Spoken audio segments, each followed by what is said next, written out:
So, Oh, oh man. God. Um, Too funny. Yeah, so so yeah, I uh I was kind of, I mean, we can speak to whatever you feel called to speak to. I was very interested in, the last exchange that we had. You were sort of talking about the harvest um mm, mm. and there was one other thing. Let me Yeah. see. I mean, I wonder. Yeah, I think is if in going through the conversation, you said you had a few. Maybe we have a few topics we can sort of focus in on, or at least even mildly attempt to. Hmm. Um, and yeah, and just kind of take it from there. Well, I think for me, as I interface with your writings, yeah, Yeah, there are things that you say that are very much that are sort of easy for me to understand as a person who's been involved in like spiritual seeking or evolution or whatever for years and years. Like when you speak about, at one point you mentioned in a text that there is like an emotional substratum of the universe that's in certain ways more important than yeah. truth itself. Well, that kind of came up last time in conversation. Hmm. Yeah, and it's something that's I think I'd been reflecting on prior and has just grown to such a level of self-apparent, reality to me that yeah, yeah, it's the what I think I called it the emotional universe or something like this. Yeah. Mm.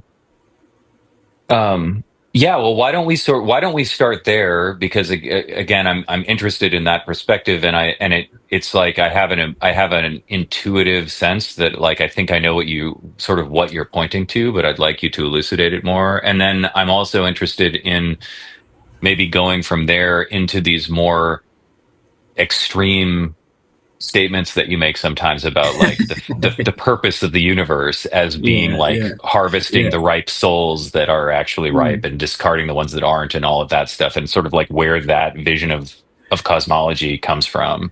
Sure, um sure, sure. Yeah, yeah. there's a lot to explore in relation to all that stuff, definitely. All right, so I guess we're like sort of going with the direction of the emotional universe. Yeah, let's Yeah. start there. Um, yeah. So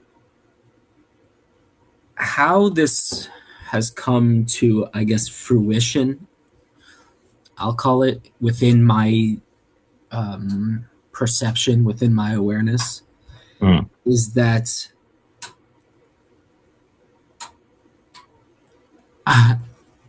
even including myself in the experience that I'm having in a moment to moment basis,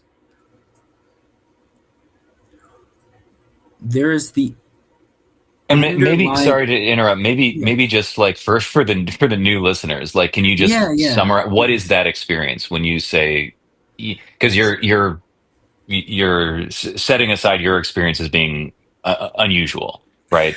Sure.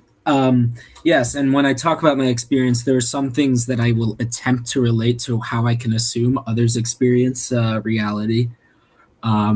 And there are some things in relation to my experience that are so evidently not how anyone else would ever have to experience what they consider reality.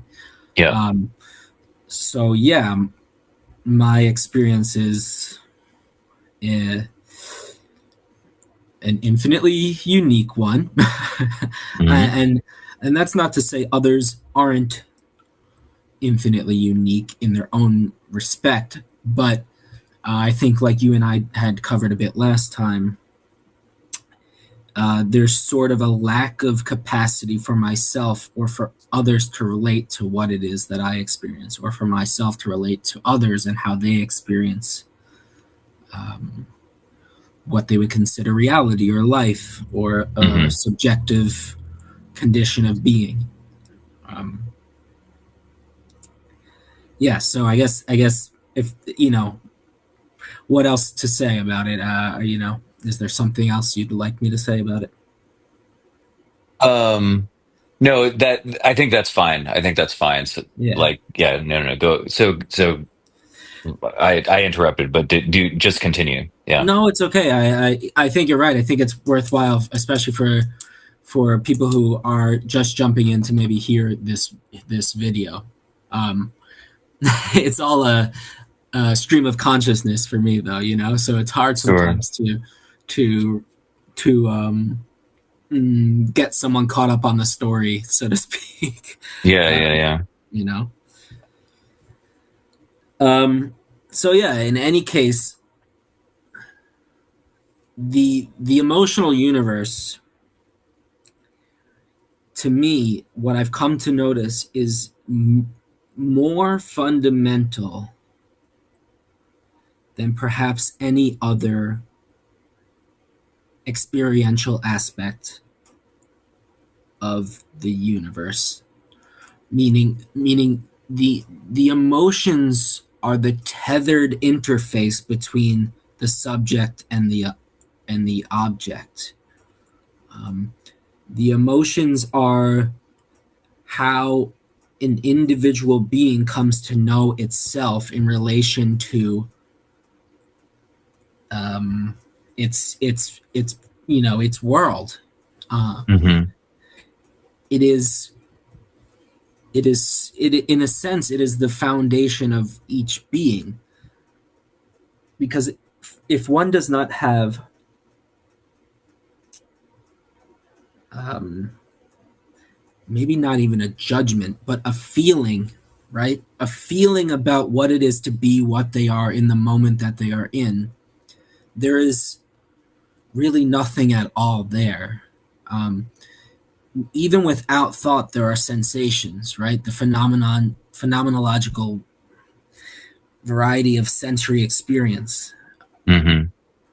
And and of course many meditation practitioners over the eons whatever the ages have um, gotten to this point of the sensory experience and the non-attachment to sensory experience and whatever and what have you. But the sensory experience is still fundamental to experience. Hmm. um, each one of us, whomever they are in whatever subjective position they are in, is experiencing what they consider themselves to be and having a sensory experience in relation to what they consider themselves to be.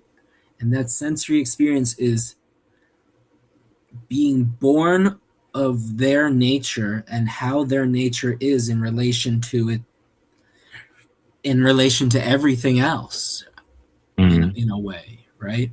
Hmm. So I guess we'll start there by saying, emotions or sensations or feelings are fundamental to everything.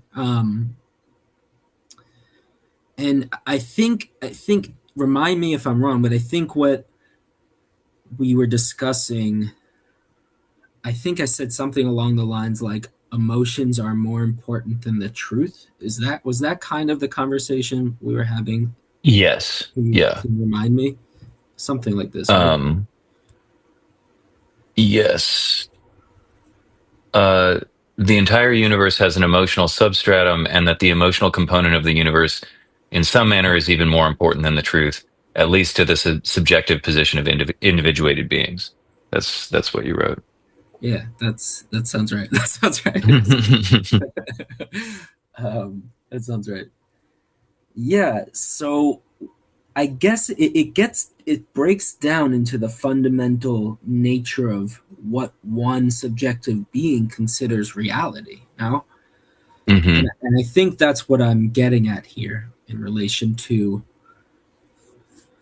Well, and maybe you could ground this in, because it's like it's easy to hear that and to sort of have it sound just very philosophical, Yeah. like, okay, did it ever occur to you that your emotions are actually more important than blah blah blah blah blah, you know what I mean? Like, why is this uh and it like, why is this an interesting perspective, or how is this perspective, Right. um, Yeah, yeah. like what does it have to do with me? You know what I mean? Well, it has to do with everything, with everyone. I mean, everyone's experience is an emotional experience, Hmm. but and I think I why I said it and why I phrased it in the way that I had, um, when we had communicated over text, I guess was, I was attempting to convey that when faced with the truth of the absolute, Mm. Hmm. one will still remain swayed by the emotional and sensational experience more than the witnessing of the reality of what is perhaps right and completely self apparent in front of them. And I believe how it came to be in conversation was because I witness all the time, you know, when I'm attempting to describe the reality of my condition, my position, my perspective, my circumstance, all these things, I'm I'm constantly faced with the repetitive denial of those outside of me. Hmm. You know, Hmm. Yeah, um, I've seen that. I mean, it's nonstop. It's nonstop. I mean, even just today, I had. I mean, I have, essentially, I have stalkers. I mean, that's how I'll phrase it because these people follow me throughout the internet. Wherever I comment anything I post anywhere, they find me and they have to attempt to dismantle what I'm expressing. Hmm. And how I see it is their attempt to dismantle what I'm expressing is arising from their necessity to convince themselves of their personal reality and assumptions around it, as well as the emotional condition of their position and the threat that that emotional condition of their position has in relation to even attempting to consider me and mine, right? Hmm. Hmm. And so this is where it comes back to all about the emotional universe. What is more fundamental than witnessing the truth? And I mean, it's hard to pull apart. I mean, there isn't really pulling apart. I believe it's. I think like we said last, or I said in that text of the substratum, like it's almost as if emotion is a fundamental dimension of the universe. It's not, um, it's not extrapolated. It's not extracted. It's, I mean, like anything else. Yeah. Well, it's like it seems to. I mean, what this makes me think about is that we are often there's this notion in, um, I don't know exactly what you would call it, like sort of general pop philosophy, the pop understanding of how the universe works, which is largely like materialistic, Yeah, um, secular. It sort of views the universe as a giant brainless machine that's just like operating, right? yeah. I think a Um, lot of people take, they take, as long as they can have a basic checklist of what they could say it is, they take that and then write it off, right? If they don't have to think about it, they won't think about it. They Oh, and won't. even people who think that they think deeply about it come to the sort of like Richard Dawkins of the Mm, world, right? Who yeah, like yeah, thinks of himself as a deep thinker, but he's actually a very shallow thinker. He's thought a lot in a very shallow way about yeah, a particular dimension of reality. Um, and I think that applies to all of the kind of like, new atheist uh, dudes, right? yeah, But in any case, that kind of predominant worldview holds that there is kind of an objective reality which you can observe, and there are emotions that essentially obstruct or distort that objective reality. right? This is kind of the pop understanding of it. Right. So if you can stop being emotional, then you can perceive objective reality, and then, you know, question mark profit. Um, and so I what you're saying makes me this is where I go with it, that your response to this would be, well actually no, there is no kind of ephemeral emotional process inside of the person that is distorting objective reality. The emotionality is actually an inextricable layer of reality that we exist within and cannot perceive without. Like it's Yes. totally essential, it's inextricable, and the idea that it is separate from the objective reality is just like part of the illusion of ignorance. Right. Yeah. Yeah. So yeah, that's kind of my mic check. Yeah. That's kind of Yeah. my Well, that's where I it, go it, when I hear what you're saying there. Is that sort of and what you mean? I think you, yeah, I think you expressed it really well. Because for the man like Richard Dawkins, or whomever we might take as an example, who denies the significance of emotion, um, or the rather the not the significance of emotion, the reality of emotion. All they're doing is avoiding the reality that they're an emotional being, right? Hmm. Um, Hmm. and every being is an emotional being.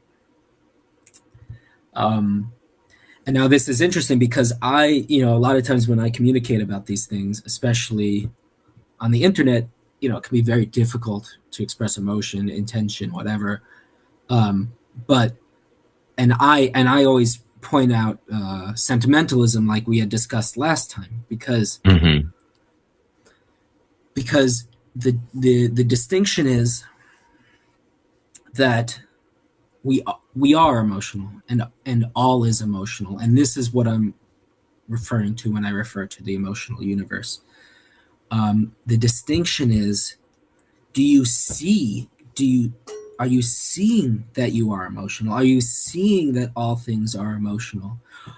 Are you witnessing the emotions for what they are? And are you simultaneously capable of seeing you in your predicament or whatever circumstance you're in, the emotions that are tethered to said circumstance that you're in, and are you able to witness them and see through them at the same time to see what is happening simply as it is happening without the necessity to be convinced of your emotions more than the simple happening that is happening?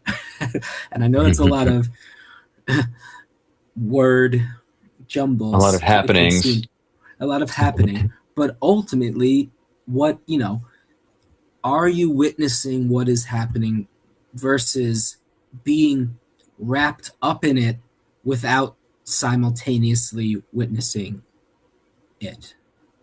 Well, Is that and yeah? what I find so funny about this is that when you get into kind of like Neo-Advaita non-dual teachings and just the sort of like various bottom of the barrel scrapings that you find on like the Enlightenment subreddit and spirituality subreddits and so on, like there's so much chatter about not being affected by emotion, right? Mhm. Again, it's this like it's almost like a fetish of like Western society to sort of claim that the more advanced we are in whatever domain, right? Like whether we're talking about rationality and the like Western Enlightenment, or whether we're talking about uh oneness and Eastern Enlightenment, the fact is that the goal that is set out is ultimately a goal of being it's a goal of being saved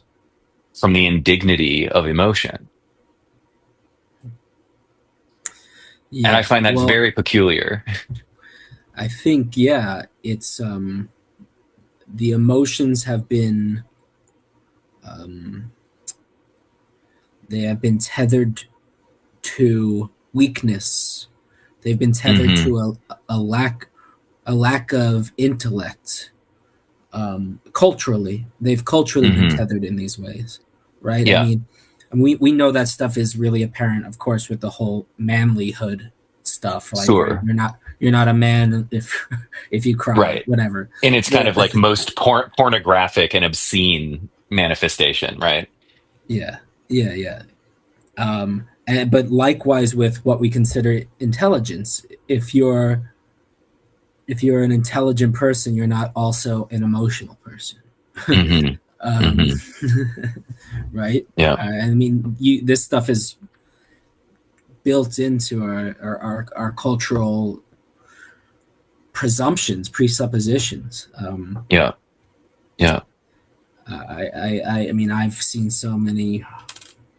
Yeah, anyway, I'm thinking how to tether this to what we were just saying. To tie this back. My mind is going in a lot of directions right now with all this, Yeah. No, but no worries. Take your but time. it, but it's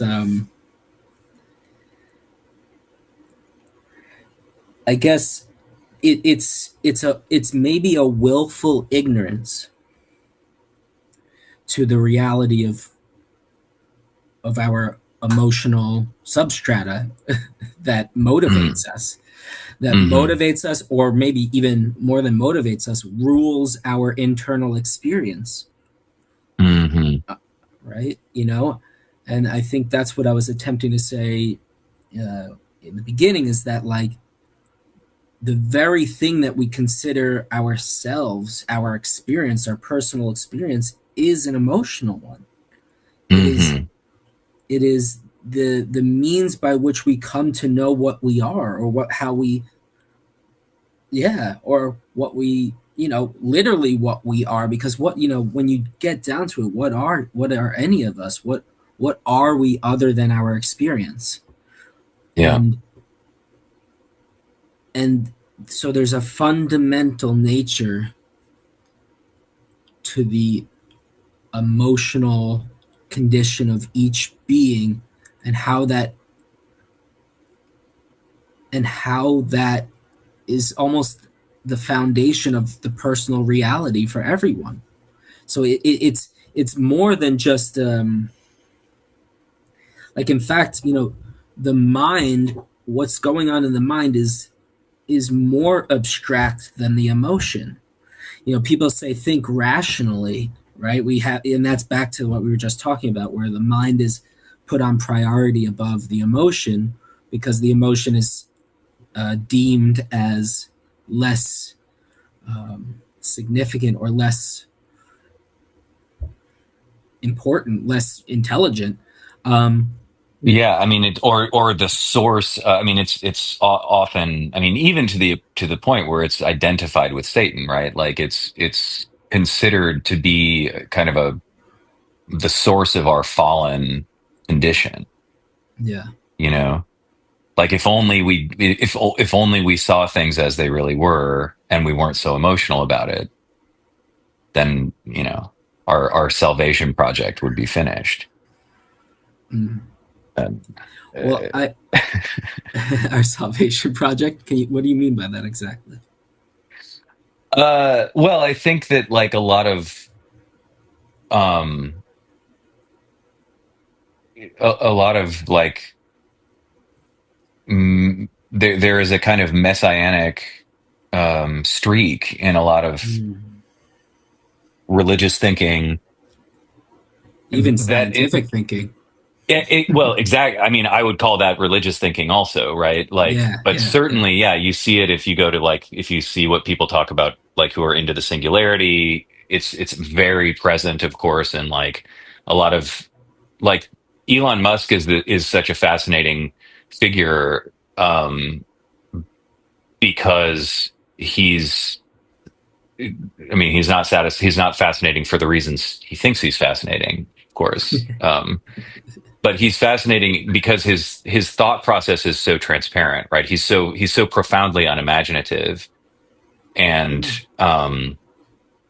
he provides this really good example of someone who thinks that they are rational but is actually incredibly religious, right? If you hear the way that he talks, everything is an existential crisis, and it's actually foundational to the fascist project as well, right? Like fascism is ultimately perverted religion, Yeah. um, and it is grounded in um, the apocalyptic vision of an existential threat, that typically has something to do with Jewish people, or at least like brown skinned people.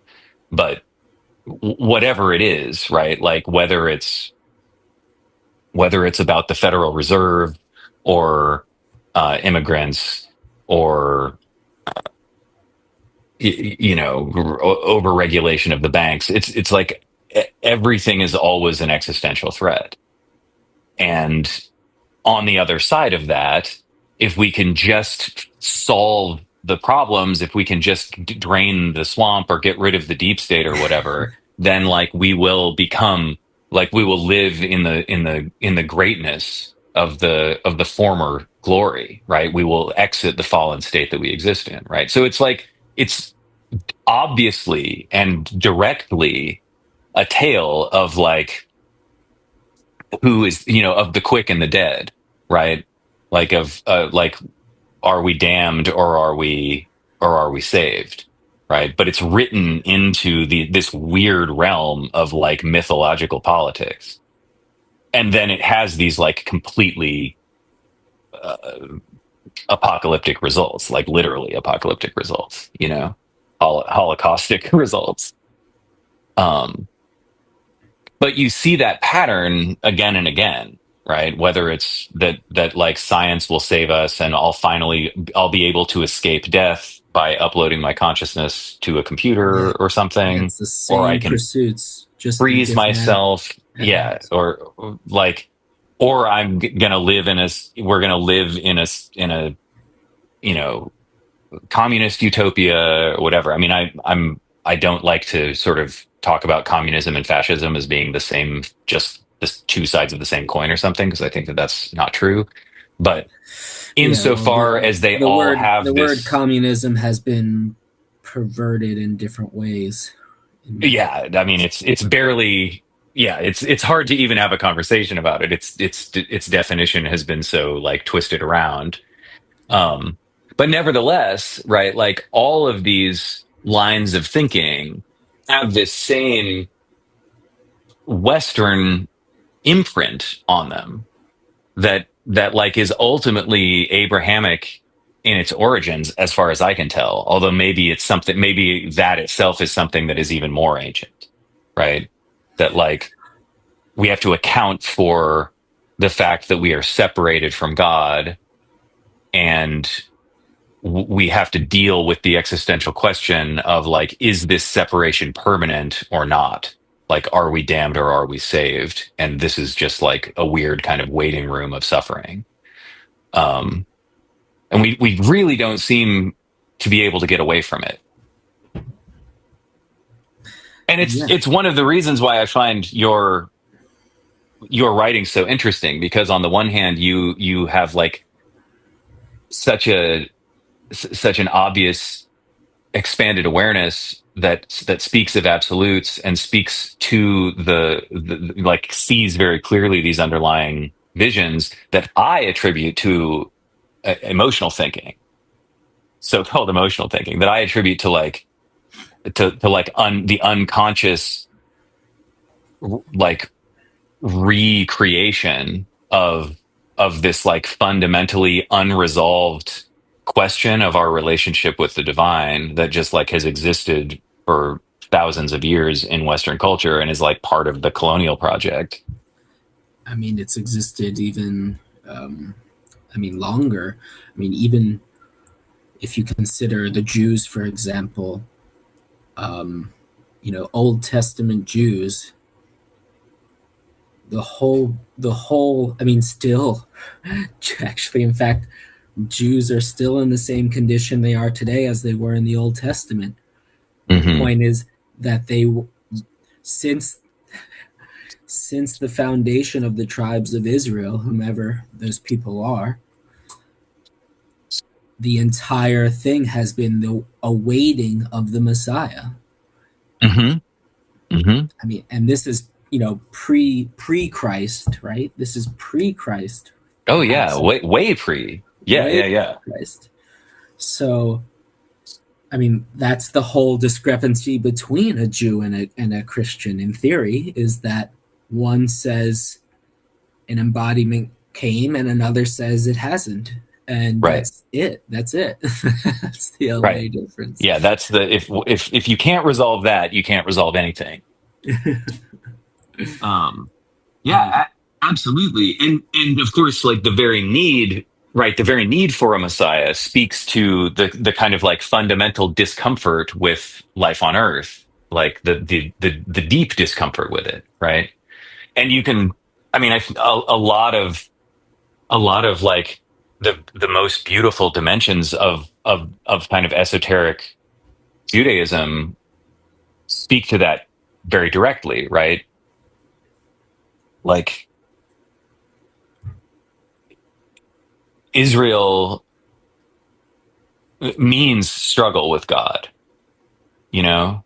So much of Judaism is about this struggle with and the God in Judaism, like the its most God's most tangible quality is his invisibility, you know, like he you can't see him, you can't look at him. He exists in darkness. He is occluded from us, right? Like yeah. that's the state of affairs. Well, And I think there's something very beautiful about it to me so because none can see me without dying, and that's yeah, essentially exactly. what the scripture says. Exactly. Exactly. None can see me without dying. And he's, you know, there's like you can read like the details of the Temple of Solomon and like the Holy of Holies where like he like lives in a little box there and like no one can look at him because they'll die, you know? But like what is the esoteric meaning of this, right?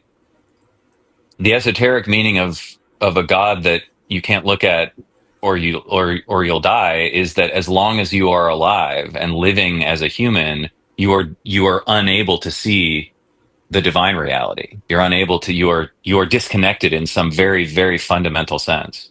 And so what do you do with that? Right? Like that is a tragic state of affairs, as you know better than anyone. Mhm. Right? And to struggle with with the task of how to live and how to maybe even how to love living in a state of separation, like I think this is I mean, it's very, very important, it seems to me. Well, it's everything. Um, It's yeah, that's it. That's the whole. it's the that's those kind of the whole thing. That's Yeah, the whole struggle. That's the whole experience. It's the whole, yeah, man's Viktor Frankl's Man's Search for Meaning, whatever. right. You know the book. And speaking Yeah, of of course, of course. A Jew in the Holocaust. Right. Yeah, exactly. Yeah. And now I am not convinced that this is fundamental to human nature.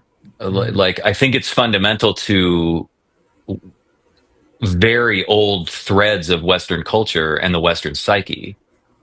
I'm not Okay, convinced that that it is a universal human experience. you're not. I'm not unconvinced, but that to me that's a question that is like still open. Well, do you not think? I mean, that's interesting. It's something to explore. But do you not feel that the Chinese or the Japanese or whomever have sought something to save them from the sufferings of being, or how would you phrase it exactly? Well,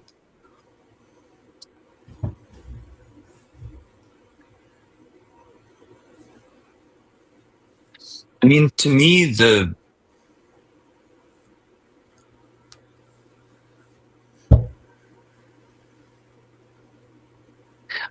the counterexamples, the potential counterexamples to this Yeah. are not. are not to be found in the East. They're more to be found in like indigenous cultures. Okay. Like I think that the relationship of and it's Are you hard to thinking of say. something in particular? I'm just curious. I'm curious if you're thinking of like a specific Um, example or. I mean, so it's tricky to speak to like as a white guy, right? Like Mm, who's not like well seated in any indigenous culture, right? It's hard to talk to, and I want to be cautious um of some kind of like exotic exoticizing that I might be doing, or noble savage projection that I might be y- doing. yeah. Um, but I have like, I've been to some peyote ceremonies that were led by like legit Lakota like roadmen. So I have a little bit of experience with that dimension of Lakota culture, of like whatever part of Lakota culture survives. And it was like, you know, done in under the auspices of the Native American church, right? So it's like it's Christian, but it's this strange form of Christianity that uses peyote. Right. Um, and I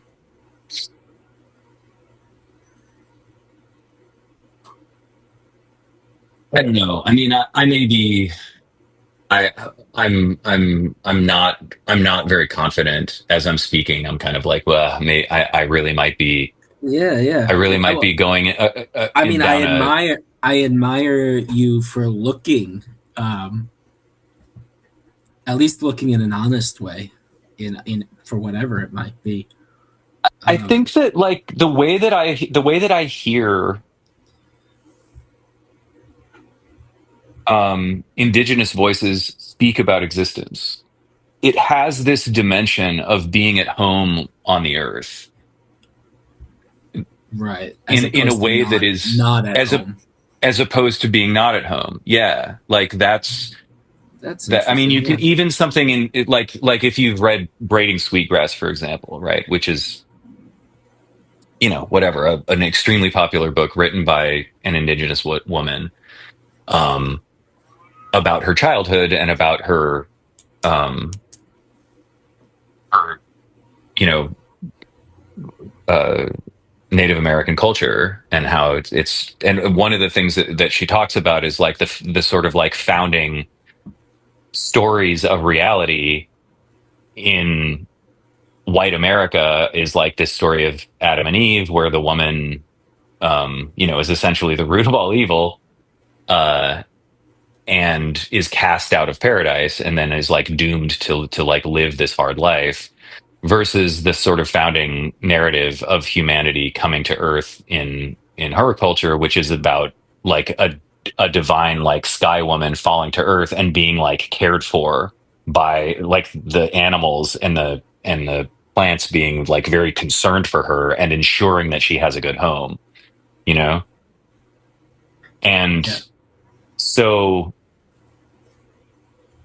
yeah, my sort of suspicion is that this feeling of alienation that we can trace back for tens of thousands of years in like Western culture, or maybe just like so-called civilized culture, um, that we have a tendency to attribute a universality to the struggles of the psyches that are formed through that tradition, which I think is I don't know that it's as universal as we like to think it is. And of course, it would be a classic like white man move to attribute our particular existential struggles to all of humanity, right? Yeah. I think so. Yeah. I'll talk on that a little bit. I think Yeah, like please. hmm,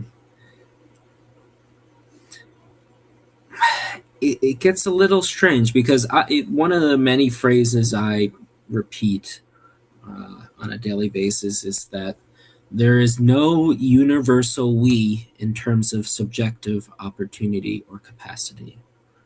Hmm.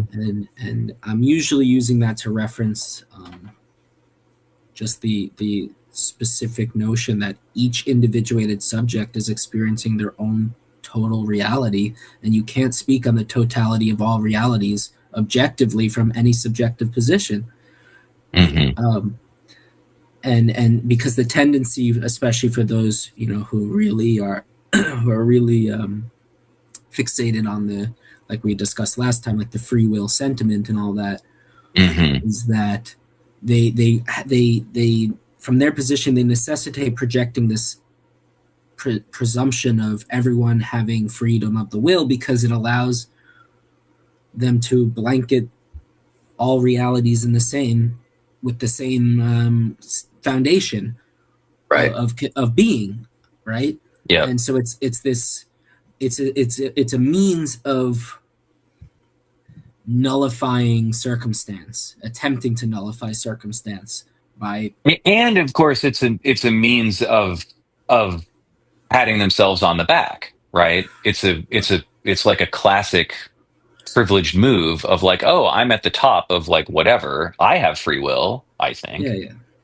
Therefore, yeah, therefore everyone does, or it just doesn't even matter if anyone else does. right. Essentially, Exactly. it Exactly. doesn't even Yeah. matter. I've got mine. Fuck you. Um, Yeah.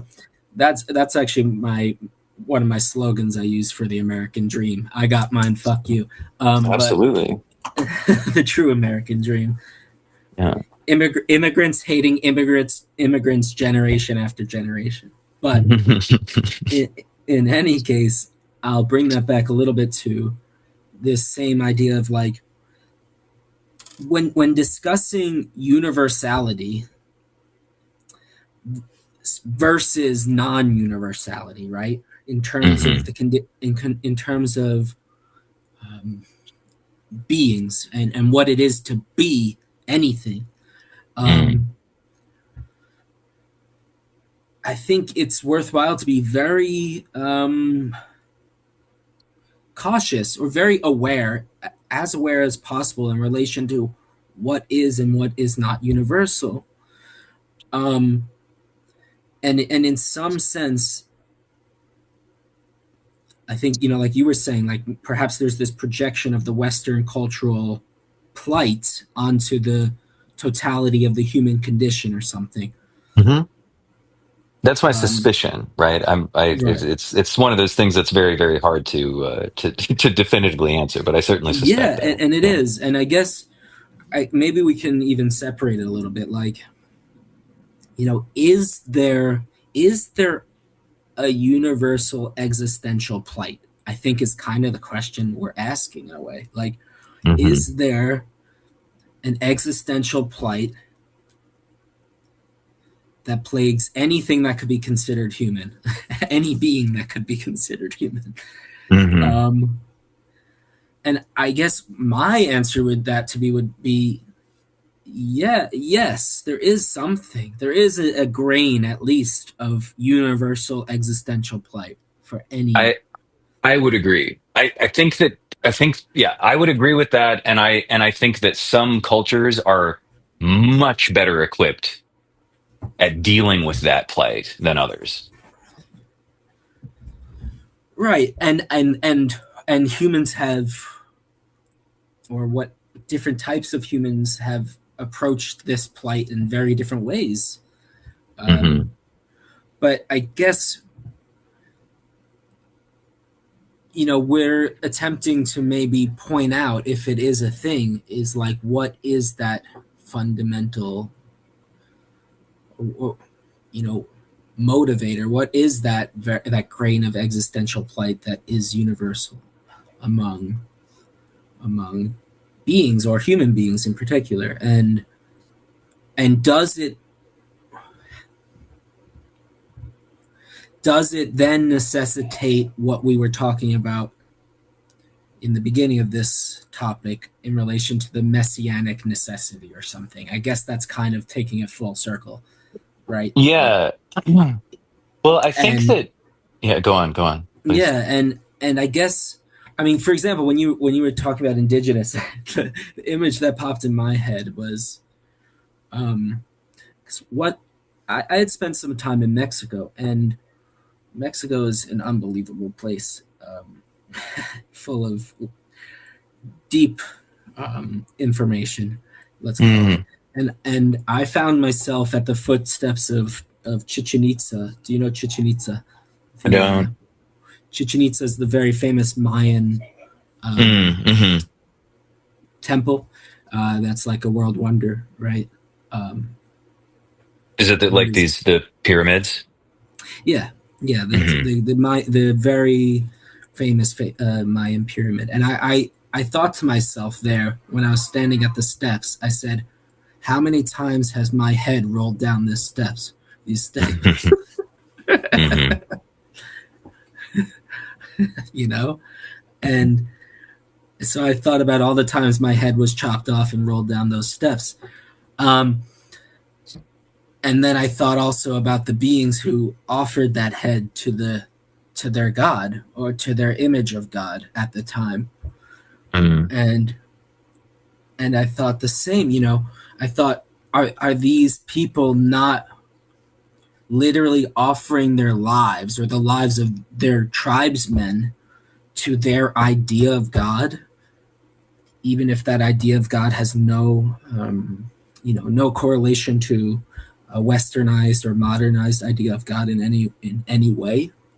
Hmm. And so I guess that came up to me of like, I mean, you know, there's still something fundamental there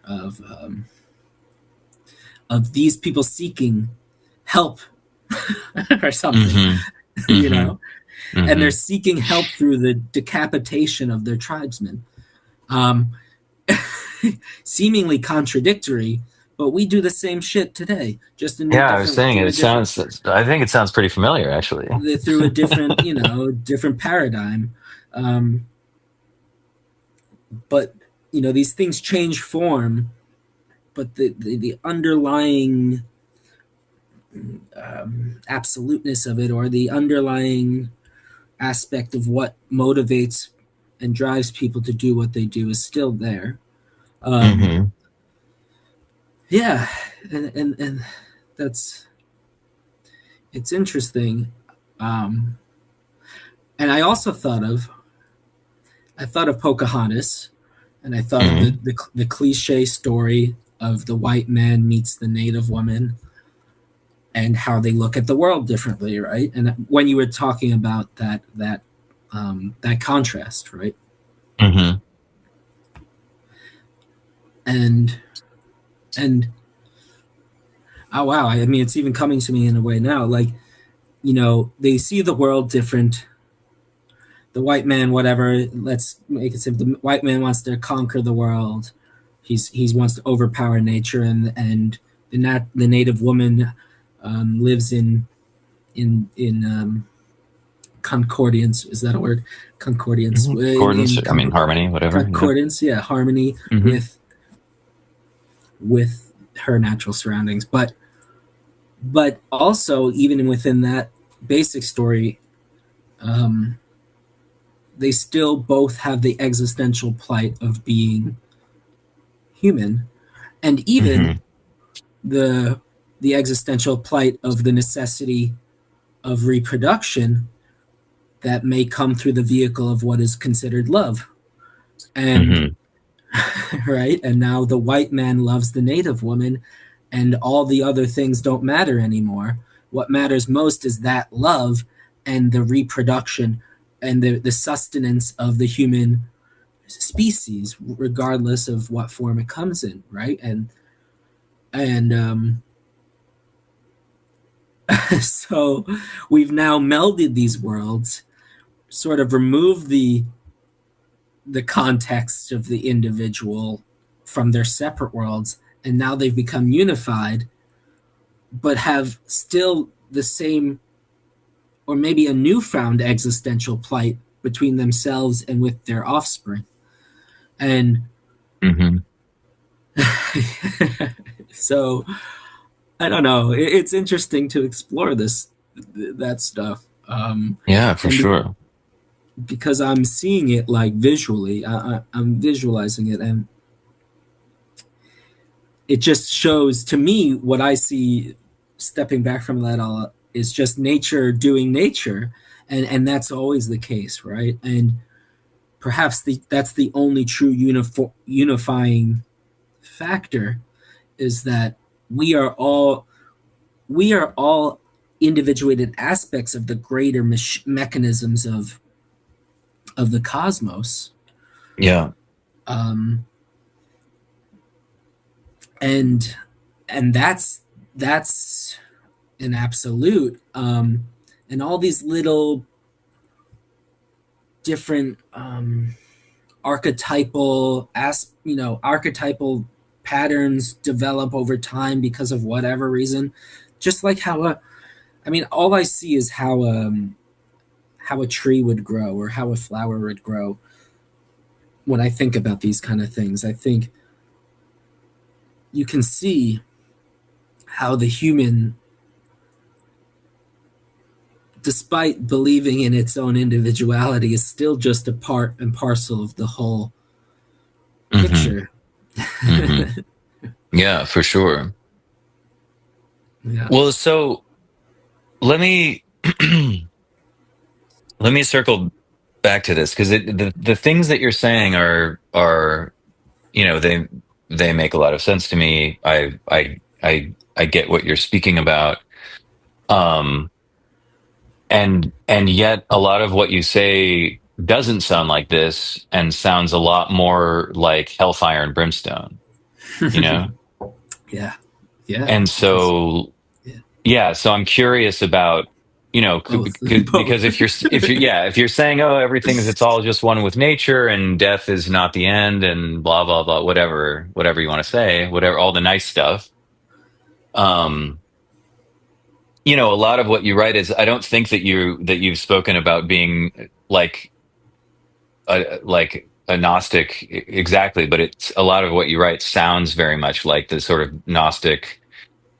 What's the name? I can't remember the name of the Gnostic god that's like the crazy creator god who's like thinks that it's the highest god, uh, but it's not. And Yalbadoth or yeah, whatever this is, I don't. I'm yeah, I'm yeah, I'm blanking on the name. Sophia and Yalbadoth and um, Uh-huh. and what's the one other one? I can't think of it. But yeah, yeah.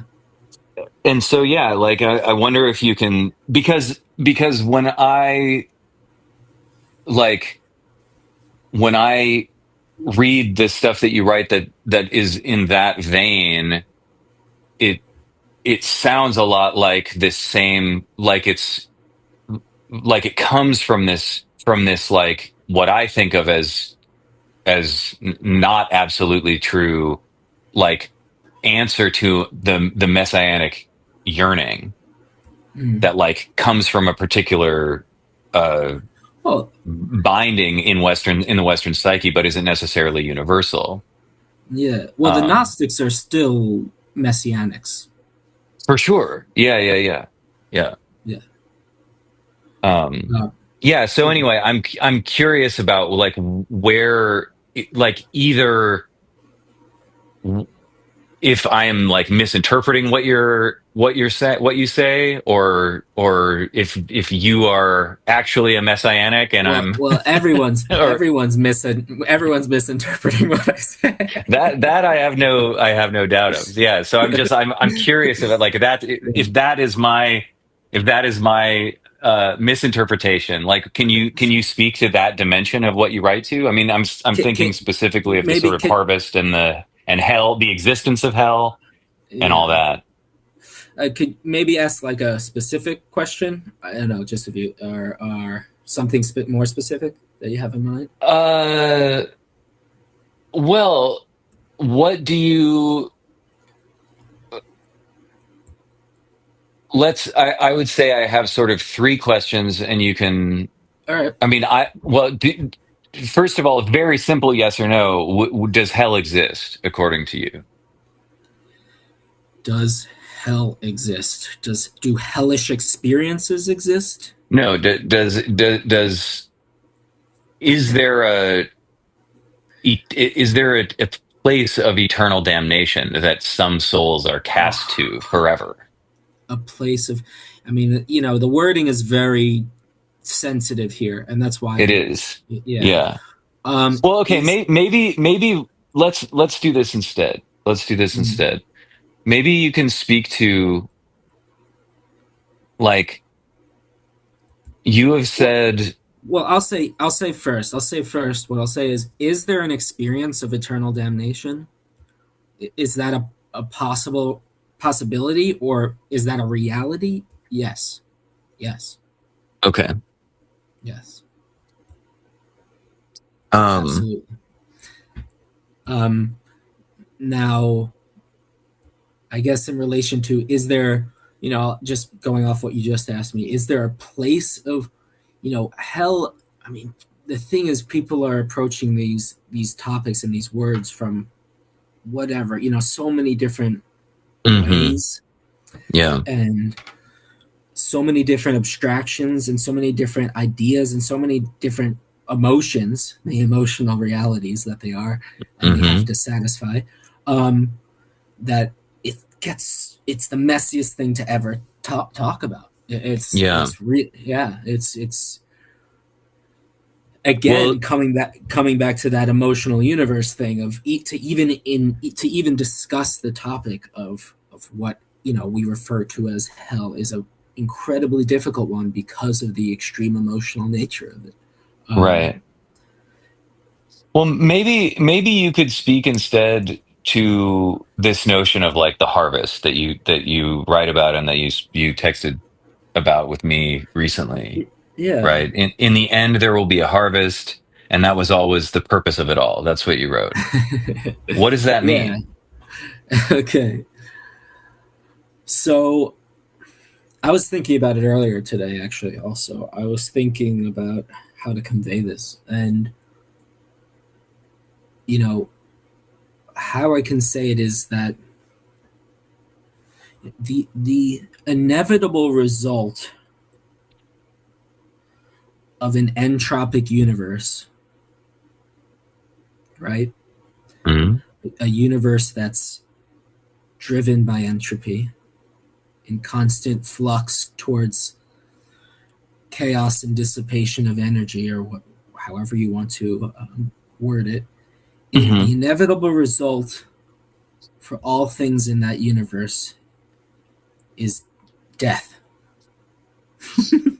Hmm. It's death, complete death, absolute death. And so I guess this is where we have to start. We have to talk metaphysically and regarding metaphysics and physics, the nature of all cosmic creation, of the inherent condition of the universe is a perpetual motion towards death. Not and at its most basic, Yeah, and you, I you would know say that's certainly true of the physical universe, right? The relationship of the physical universe to our experience is not clear. you're right. Well, yeah, or the non-physical experience, Yeah, like, right? Yeah, it's certainly very important to our experience in, like, as embodied beings, right? yeah. But is that the only experience? Like, if we are no longer, Well, it if our depends. bodies are, like, does experience transcend the body? All of these questions are things that It we and don't. it can, and this is where you also have to be really careful talking in universalities, right? Like, Hmm. is death the end? Well, for who? And the end Hmm. of what? I mean, there is no Hmm. end. There is no end. Hmm. That's first thing. There really is no end ever. It's all eternal. So there is no end. Um, but Yeah. but but in the same way, the beginning and the end have already happened, and it's just happening. And we kind of talked about the temporal. the temporal dimensionality of this stuff a little bit. We touched on it last time, but that gets very difficult, obviously, to talk about. But Yeah. so I'll go back to, I guess, your specific question about the harvest. Yeah. So what I refer to as the harvest is essentially the moments in time, in linear time, in which the state of affairs on Earth are so divided, so at odds with one another, that the only resolve is basically an extinction event of some kind. Hmm. And now, talking about time it's interesting because how I witness it, how I believe it is, these things are already happening. It's been happening since the beginning. That the harvest isn't one singular moment, Hmm. but it's a perpetual happening, just like all things. Yeah. But there is the metaphysical demand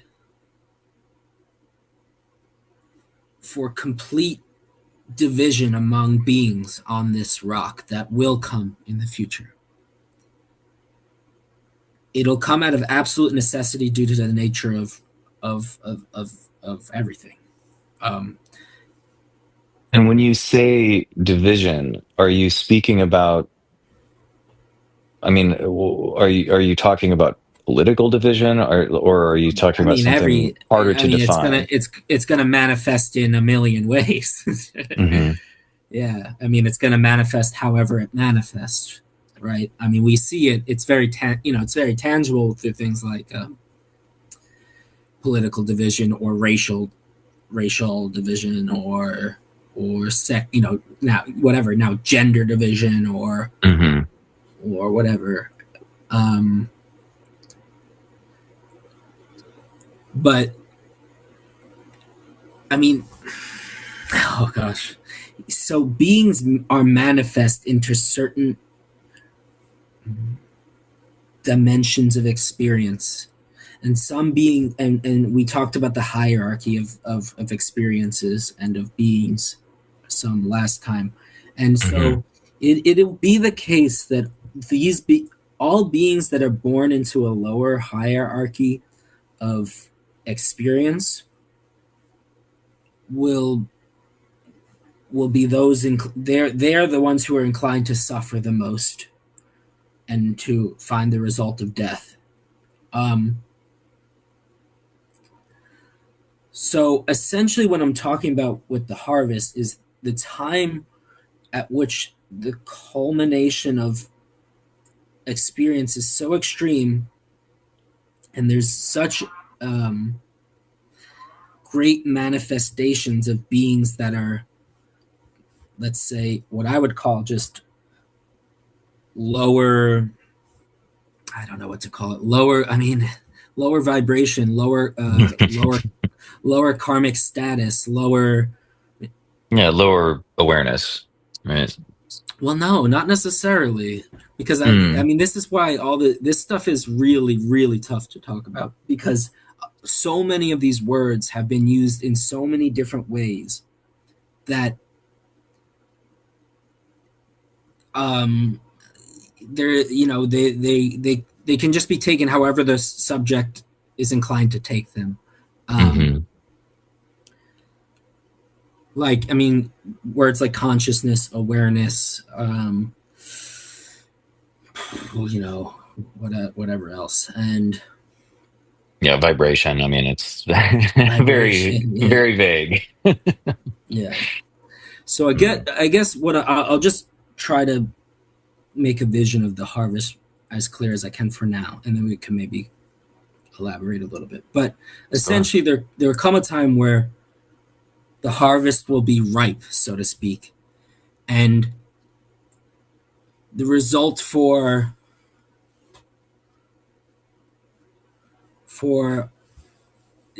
all beings in this time frame will be death, like mass death. Like I'm talking about like billions upon billions of people dying. Hmm. Um, and at this culminating event, essentially, there will be beings who receive death and death alone, and there will be some beings who receive death with life alone. And so sometimes I talk about it like I'll say, at the point of the absolute, there is only death. But there's two results in death. There's either death with death alone, or there's death with life alone. Hmm. Um, and I think that's true now for any being that reaches the absolute, because that's what the absolute is. It's either death, absolute death, or absolute life. I mean, those are the two absolutes. It's a complete, perfect I mean, but can there, polarity. like, how can there be two absolutes? They're contingent upon each other, I suppose. It's like the border of the universe. I know it's like hard to imagine, but essentially that's kind of how I would describe it. So It's like so are they, what, I mean, are these like is this the most primordial of dualities? perhaps, yeah, perhaps something, yeah, something like that. And again, it gets, you can get into the, okay, well, what is the reality or lack of reality of reincarnation and things like this. Hmm. um and that's there's a lot to delve in there, but I guess, what I'll say about that is that it doesn't matter whether reincarnation is or isn't. It Mm. does. It just doesn't matter. Because if it is, it is, and if it isn't, it isn't. But at the culminating point of everything, a being is either liberated or they are not. Right. And you could take this from a Vedic perspective in relation Hmm. to, uh, you know samsara, or being trapped in Maya or whatever. Hmm. Um, or you can take it from an Abrahamic perspective of, um, heaven and hell. Um, but the nature is such that you're either liberated or you aren't, right? And I mean, it's right. You you Hmm. you talk about people who are commit their whole lives to whatever, I don't know, spiritual practice or whatever, and then at the end they're dead, right? Just like anyone Hmm. else. So, um, did they do something for themselves? I don't know. I mean, if they, only they know in their moment of witnessing the absolute. Only they know in the moment of witnessing the absolute whether they gain Hmm. something for themselves or not. And Well, and it's also like that question of what the, like, I I have this, you know, I've often had, no, not often, but I have from time to time had experiences of like revelation that was really just about, that was like, all that's happening is just, we're just dealing with being in bodies that will die. Like, that's the only thing that's going on. There's no human progress there. The idea of of moving from, into different states of advancement or whatever is a complete, it's totally made up. A farce of, yeah, It's a total fabrication. farce. Yeah, it's a Yeah, total farce. And the only thing that's happening is just dealing with reality. That's it. And whether you do that gracefully or not, it doesn't matter, because even the evaluation of your grace, of your gracefulness or lack of gracefulness, is just part of dealing with reality. That's like, we're just dealing with being here in time and in vessels that will die, that we feel very attached to for the most part, and that's all. And yeah, it's like, it's so simple. It's funny how, it's a real kind of cosmic joke sort of territory. Um, and like, I don't know. I guess I wonder, like, what is it? What do you even mean, like, death and death alone? What do you even mean, death and life alone? mhm. Like, if consciousness is extinguished, then death is not experienced. So you can't experience death. So what does death and death alone even mean, as opposed to death and life alone? And I'm not trying to gotcha you. I'm really curious. Yeah, yeah. Um, okay, well, for example, and maybe I'll ask you even a question. Do you, Sure. I mean, in your experience right now, currently, do you Hmm. feel, would you describe your experience as more alive or more dead? Or maybe that's a personal question, but I'm curious if you could answer it, and if not, that's okay. Yeah, I can answer that. Um, and that's a very interesting question. Uh, I what I feel, if I sort of like scan the full sort of breadth of my experience, um, I feel uh, very much alive, and within that field of life, areas of there are dimensions that are numb, that I think are um, that represent largely what is considered trauma. But I think that the Western notion of trauma is like ridiculously narrow. Yeah. I think that there are like karmic knots. I would call them karmic knots more than trauma. Like, trauma is a way of tying a karmic knot, but it's not the only way. Um, but that there are like karmic knots in my system that result in a numbed experience in my conscious field, in all sorts of dimensions, like in literal feeling dimensions, like and in emotional dimensions, and in all sorts of other dimensions, right? Because the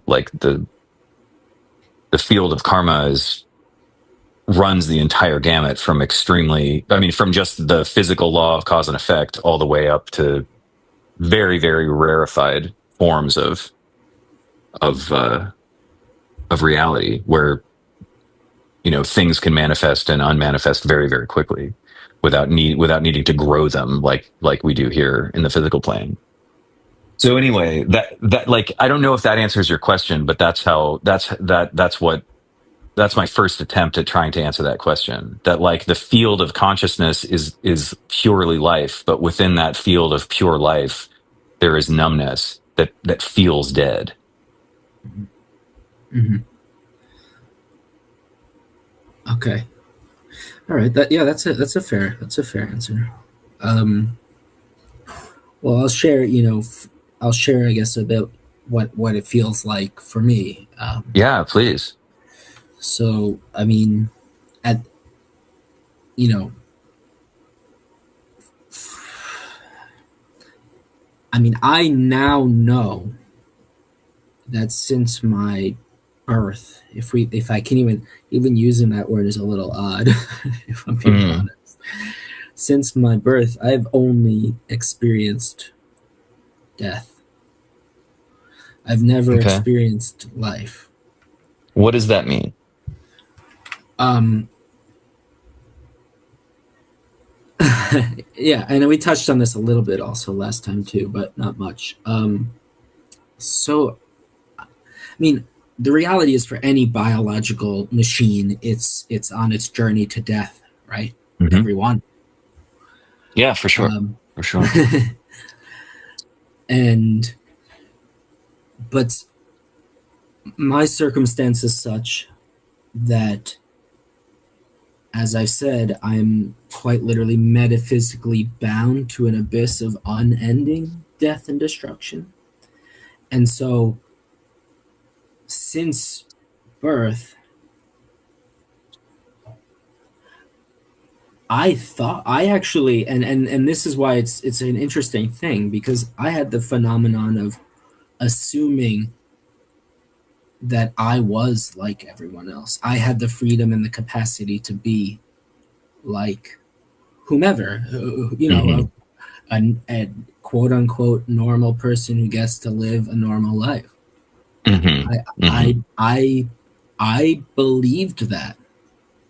Sure. I mean, naturally, that's a very core part of our programming, especially Yeah. as Americans, right? But Well, generally as Westerners and as in most human cultures, that would, as a being, you yeah, kind of part of the thing is you assume you are allowed to be.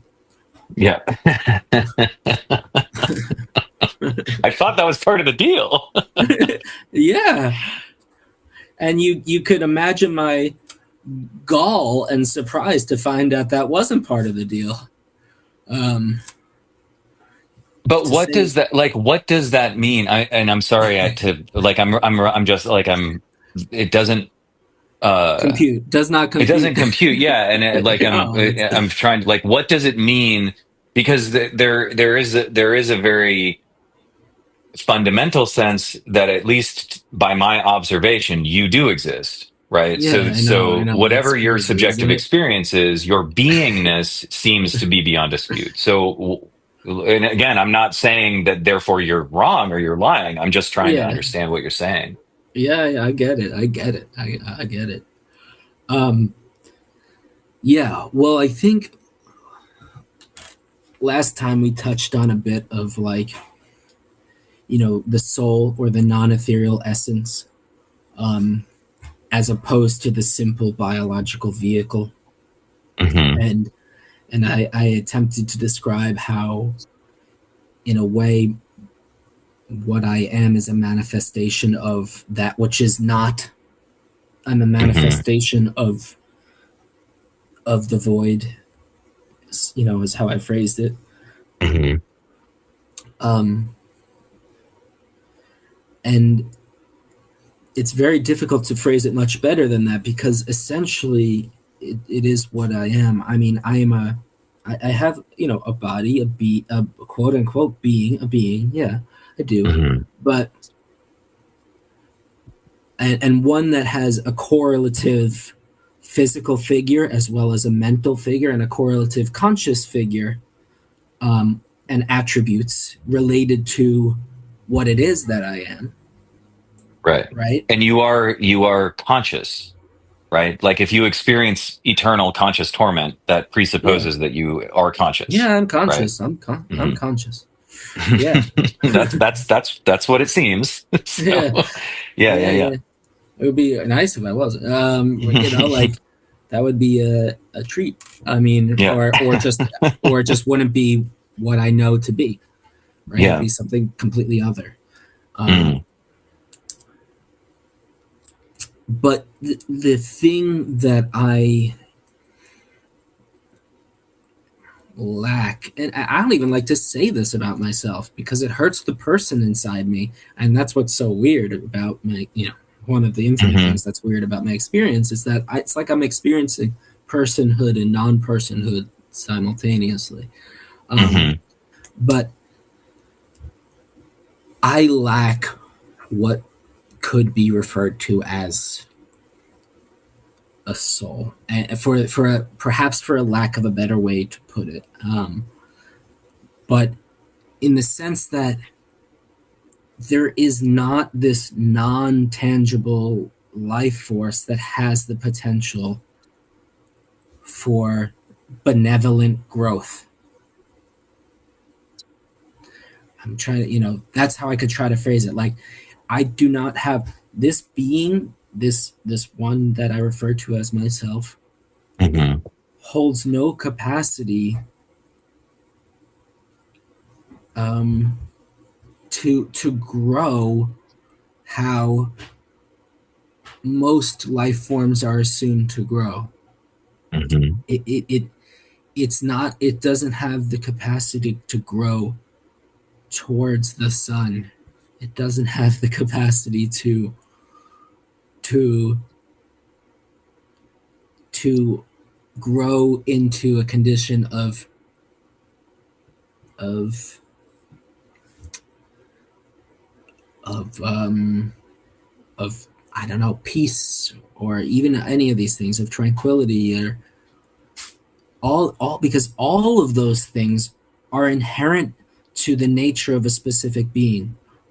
How, and we can think of a being as a seed, and each seed has the capacity to grow or not to grow, right? When we think about Hmm. plants, you don't tether the sentimental aspect to it, but you witness it, right? And I think we talked about this a little bit last time. Like, a farmer grows a crop, and the reality is that not all the crop's going to grow. Sure. And Sure. this comes back to the harvest a bit, but right. So not all the crop is going to grow, and at the time of the harvest, the farmer reaps the good crop, and the rest of the crop is burned or whatever, Hmm. right? And and and it and it is the same for sentient beings. It's the same for conscious and sentient beings Hmm. in a manner. And with me, myself, like, all this stuff is so self-evident relation to my potentiality, or rather my lack thereof, um, in terms of growth that is beneficial to that which I identify by. Um, there exists no such thing. As it is the case that I'm essentially already in the abyss. And I don't want to. I said this a little bit ago, but like, that hurts me to say as a person, Sure. Yeah, no, that's because clear. it I mean, to say this is to admit, I don't know, admit defeat, admit the worst truth being true, and why it appears to others outside of me that you're, as if you're giving up, or you're Oh, not yeah, I mean, taking you're sure. you Yeah, know yeah, yeah. you're not taking advantage of the gifts you have, and all this kind of rhetoric that people love to throw around, and all that stuff's related to the assumed free will rhetoric and all that bullshit that people just Sure.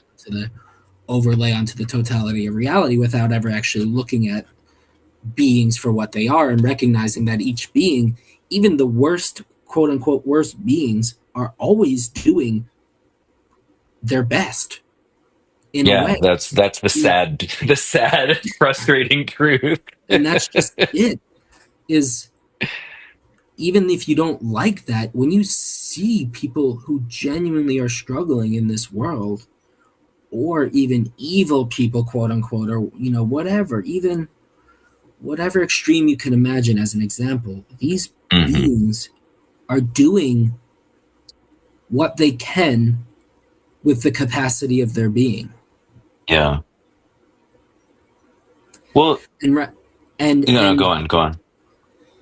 you know because when you see it so plainly without the need to overlay the sentiment of, well, like, oh, um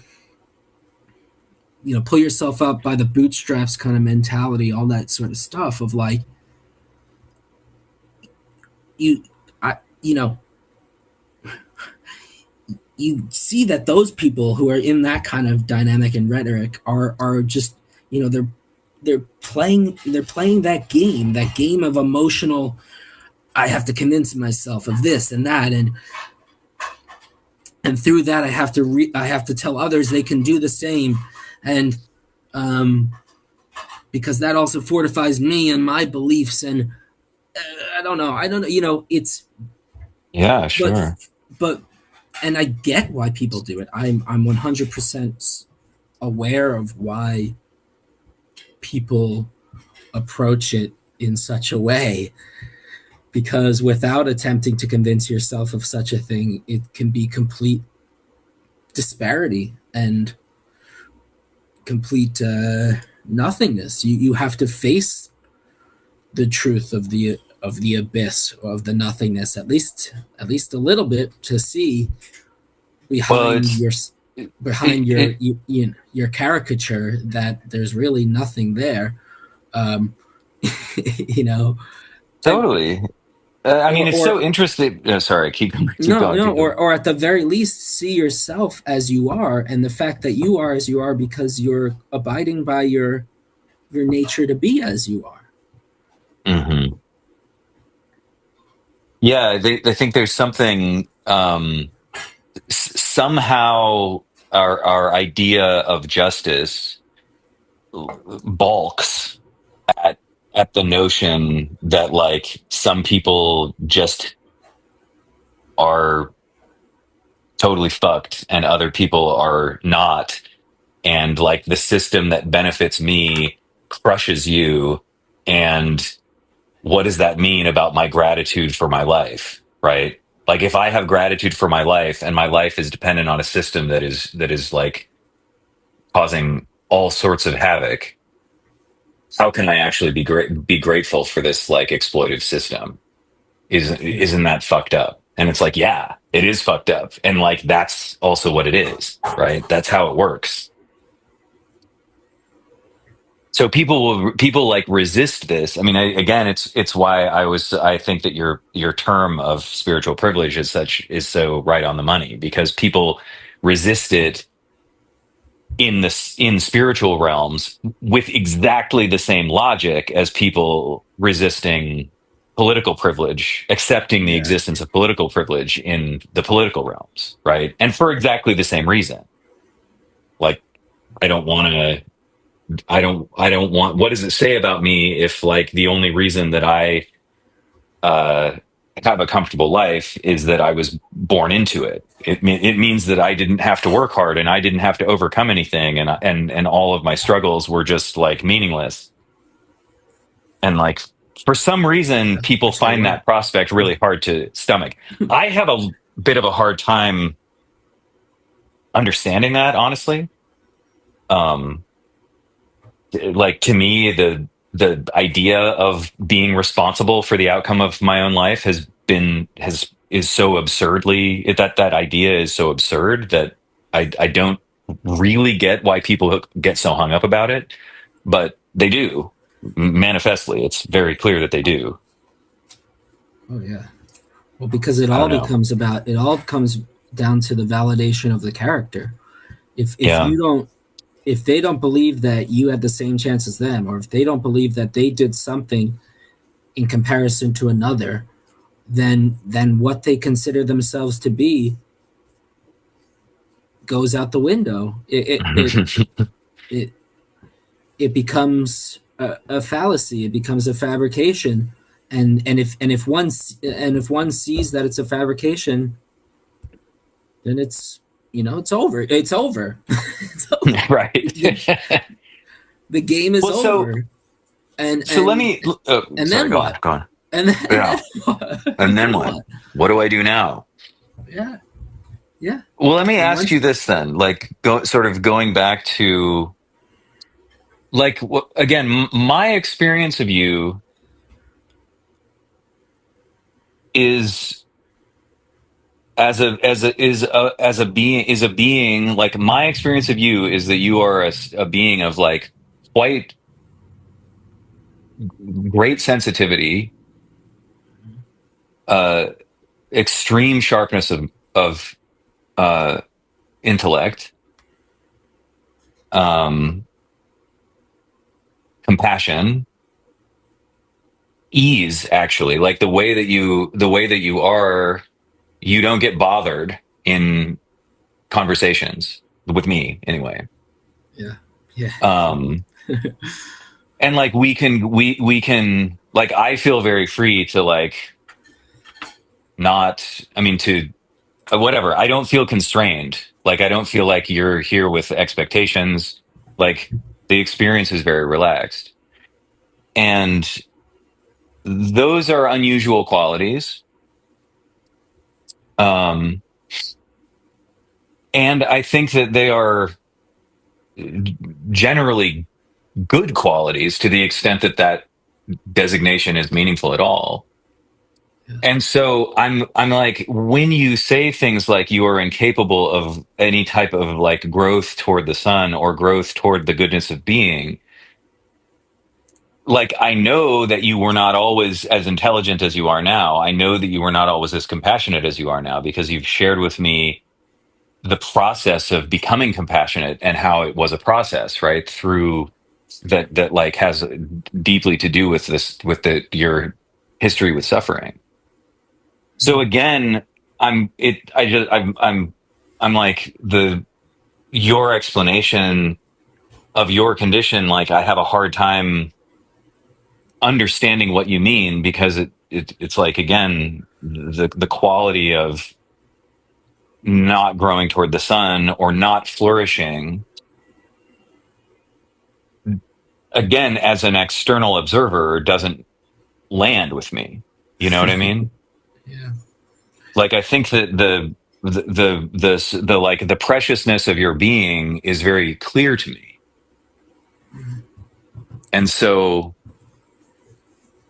how, and I think like if I have a reaction to you, or like if I have a reaction to the position that you hold, it's in this realm of like you're saying that, but my experience of you is not, simply does not accord with what you are reporting, you know? Yeah. And like so, and I don't, I it does not, I mean, I'm open to just accusations of projection, but I don't think that that's what's happening, you know?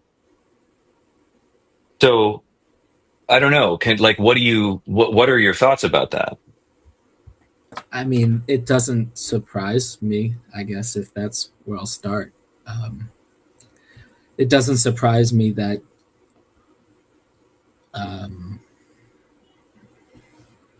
I guess, yet again, there's another paradox of position that holds no correlation to someone outside of myself and my experience. Hmm. Um, I've thought about this before. Well, you know, and I mean, I kind of have mentioned it even a couple times in this conversation how, essentially I'm experiencing both being wholly human as well Hmm. as wholly non-human, Hmm. and and yeah, and I guess that's the very foundation of the paradox itself, is that I can relate to people in the human way, but in terms of my non-human attributes, Hmm. there's quite literally a does not compute sort of functioning Hmm. when Hmm. attempting to communicate about any of these things Hmm. to to Yeah. to to anyone, even to someone as open and receptive as yourself, who's willing to sit here and openly converse with me Hmm. about um, this this reality that I experience and about the nature of things. um, Yeah. you know, because like as a person, I feel compassion for you and from you just to be here with you right now, or in any, Hmm. to even spend this time together Yeah. in any form. And that's a very human thing, and a very lovely thing, right? Actually, Hmm. something we all seek in some regard, and for better or worse, because that's also the very root of the tribalism that you see in the world, and in different ways, is people seeking their community, their tribe, or whatever. Yeah. But a lot of people cut they find their tribe, so to speak, and then cut off the rest of the world as if they've, I don't know.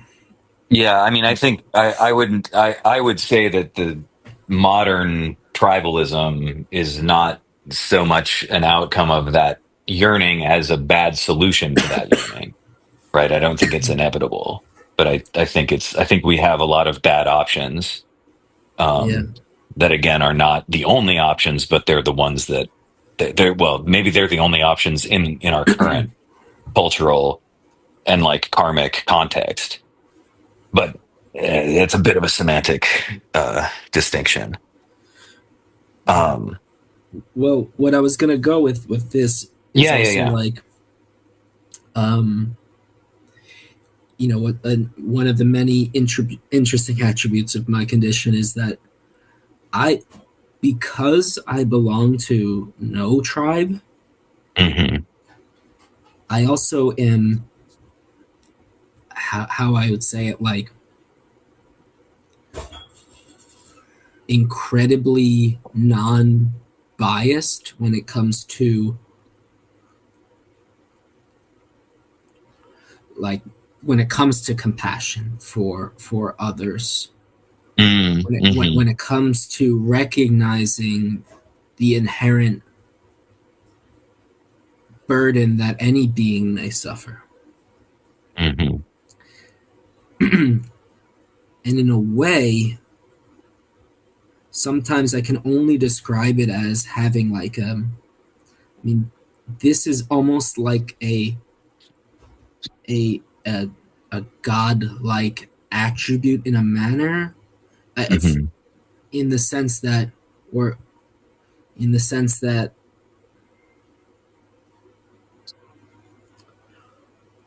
it's this is that is one of my non-human attributes, because I also recognize that the average person very much struggles to have genuine compassion for all types of beings. In fact, really, they pretty much pick and choose. And Yeah, yeah. I think struggle is overselling it, right? Like yeah, that's like yeah, saying I struggle to jump off of Earth into space, right? yeah, Like into yeah. outer space. Like no, Um, you don't struggle with that actually. You don't even start to do it. right. So he said, my brother said to me, um, he said, "You're a bodhisattva," and he meant it, earnestly. Um, and in these moments of of witnessing the self and the other, and that complete moment of absolute compassion. I mean, in a sense, this is what I've discussed also when we talked prior in relation to, like, there's an aspect of me that has near infinite compassion for beings, like, and in a way that I'm, yeah, more than certain that almost no human could have, because it's intrinsic to my, my nature. And Yeah. it's also intrinsic to the absoluteness of my suffering. Hmm. um, and I think, you know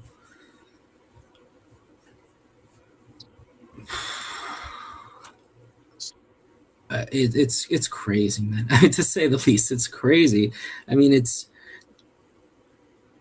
not just, the devil and God raging inside me, but I am literally both of those things. It's like I'm 100% both of those things. Hmm. Hmm. um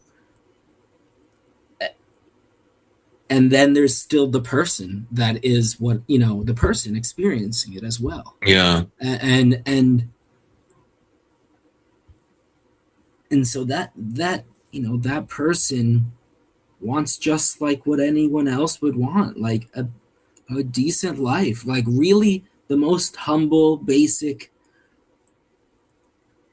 whatever, just to Hmm. live a life of any kind. And Would I mean, it sounds to me as if maybe I'm sorry, I'm as I'm listening to you and I'm still trying to understand in my own way, like I'm trying to relate to the experience that you report. Yeah. Um, because I mean, I'm interested in that. I'm interested in you. I'm interested in the things that you say, and I'm interested in your experience, even if that experience is in a sense universally unrelatable. Um, and it sounds to me as if it's like there is not a um like part of the condition that you're in is a condition that sort of turns everything that would fulfill a normal person to ash. And so Yeah, like the even though you can experience the giving of compassion and the receiving of compassion, and you know what that experience is, there is something that um, that does not translate that the experience of goodness into a realm that you that is meaningful in the least. yeah, Is that would you say that's part of it at least? yeah, yeah, yeah, that's right. And Hmm. the well, in fact, not only does it not translate it into into something of genuine benefit to myself, to that which I am, Hmm. but actually it serves as just another facet of the cosmic conspiracy and joke and suffering of of what it is that I am. Does that make sense? So, like, Um, all of it, even the compassion, serves as an aspect of the inconceivable suffering. They're also tethered together, because it's I like mean, it's like a joke. It's like, it's okay. Not only have I had however many people tell me they love me in this experience, and how many people I've told I've loved them, but hmm. all of it has been for naught. It's Hmm. been for, well, at least it's not served me at all in any Hmm. positive aspect. It's Hmm. actually all only been an integrated aspect of my condition. Hmm. Yeah, so there is like it's as if all of this happens on in 2D space, but in in 3D space there's a like everything above and below the infinitely thin plane of normal reality is suffering. Yeah, just all of it. Yeah, all of the Yeah. experience. Yeah, is Have you what's your experience with psychedelics? Have you taken any ever? oh yes, yes, yes. I've done every drug imaginable, every sub- every substance imaginable. Did they yeah, like what's the sort of like relationship to, I mean, what is your experience like when you take them? Well, it's all and it, yeah, this is the thing. If when anyone tries to separate experience from experience, um, Hmm. it's just been a part of the journey, a part of the yeah, a part of the journey that I've been on since coming out of the womb. Hmm. Um, it's not like an other. It was Sure. just it was just all an aspect of the same journey, and and you know I wanted to even from the younger years of this biological being, I wanted to figure out the answers to the universe. That was Hmm. so absolute to me. That was my only goal. Yeah. And I arrived there, just not in the way that I thought I would. Hmm. Yeah. Yeah. and Yeah. It's that's a real cautionary tale. and that's I guess is there a greater example of fate? Perhaps not. I don't think there is a greater example of fate. Mm. I thought I would study astrophysics and be a physicist and tell the world how things work.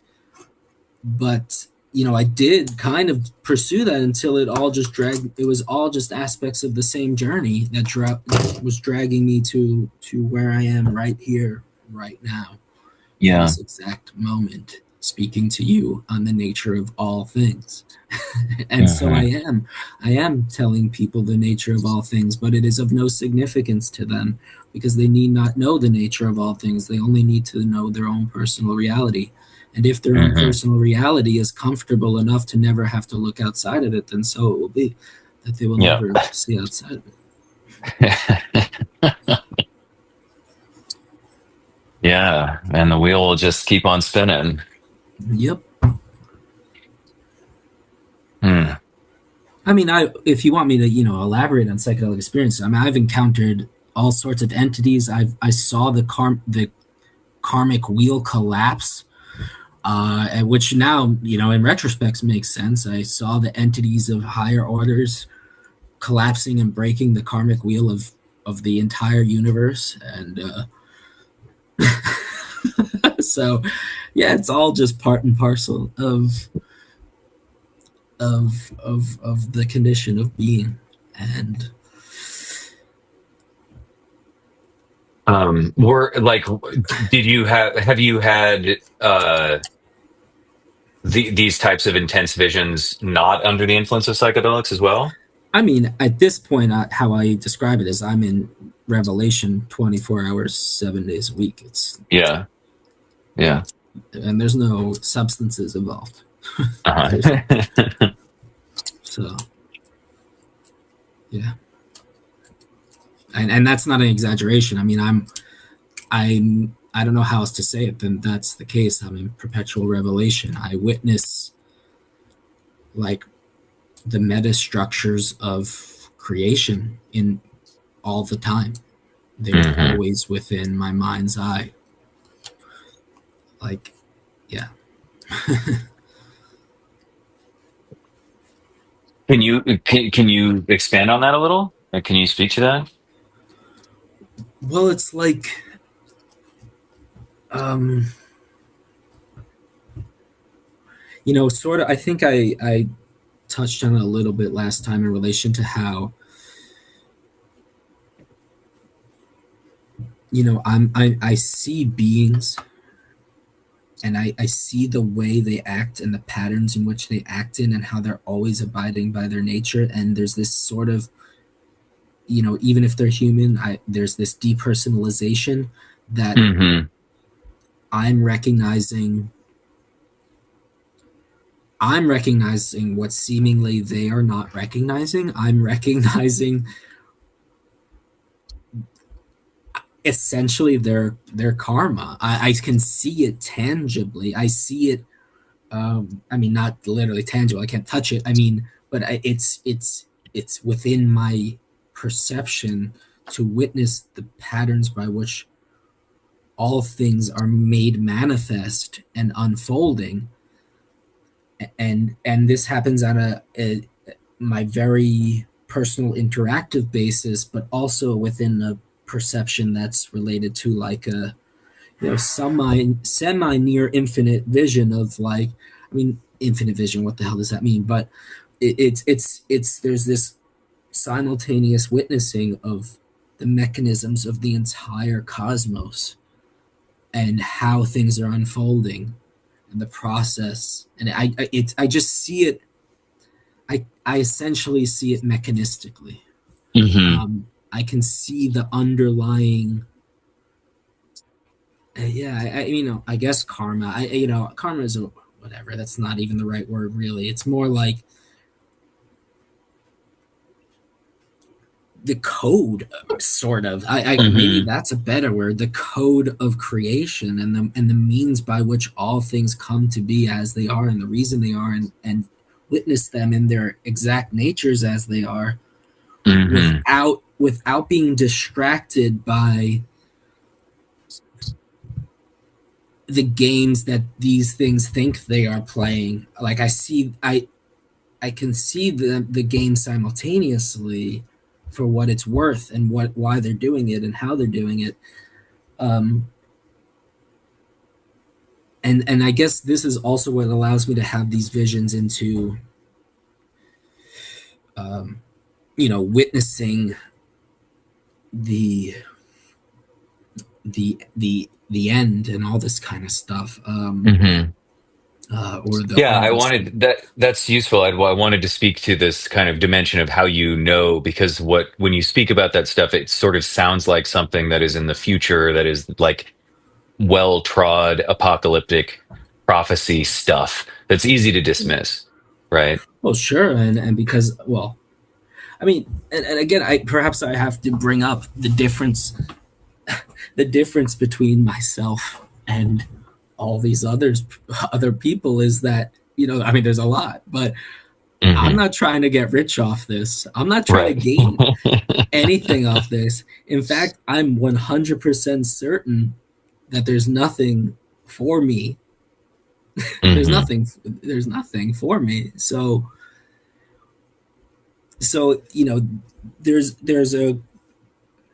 there's a chasm between myself and the average run of the mill prophet, if you will, who Hmm. who who is, even if they're not conscious of it, doing it to get something, Hmm.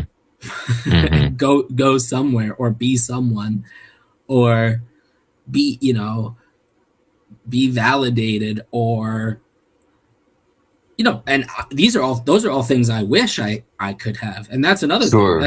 I'm openly admitting. I wish I could have those things, but I'm simultaneously aware that that's not part of my uh, potential reality. So yeah, that's something that perhaps needs to be noted more often.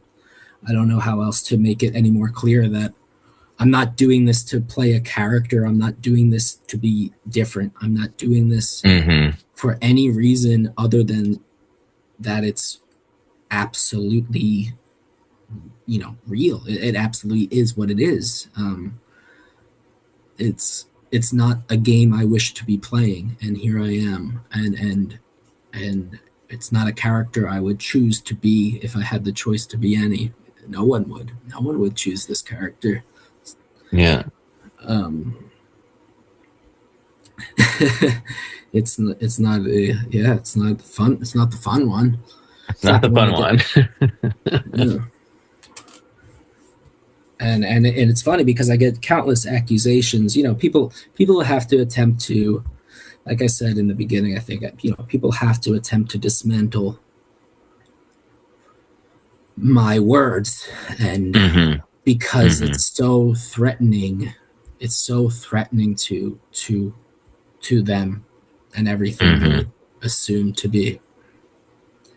And I get that. I know that they're doing that. I know why they're doing it. Yeah, but it Yeah. doesn't it doesn't change anything. In fact, all of that just serves as even greater evidence and reinforcement of my condition and position. But whatever. Yeah. Yeah. Yeah. Yes. So I guess what exactly were we just talking about before that? We were getting into, I guess, the metaphysical stuff of like. Well, I was asking about the sort of like how you know about the harvest and that just that like again part of my and I want to just like say I'm reaching a point where my energy is going to drop pretty soon, Sure, so I'm going to have to go um that's fine. within whatever 20 minutes something like that. Okay, Um, but I was wondering about there is a part like most of what you say is about it seems to me is about sort of like realms of cosmic knowledge that are perceptible in the moment that you can that I could like in the right state of consciousness I can drop into and be like, yeah, that's very clear, that's self-evidently true.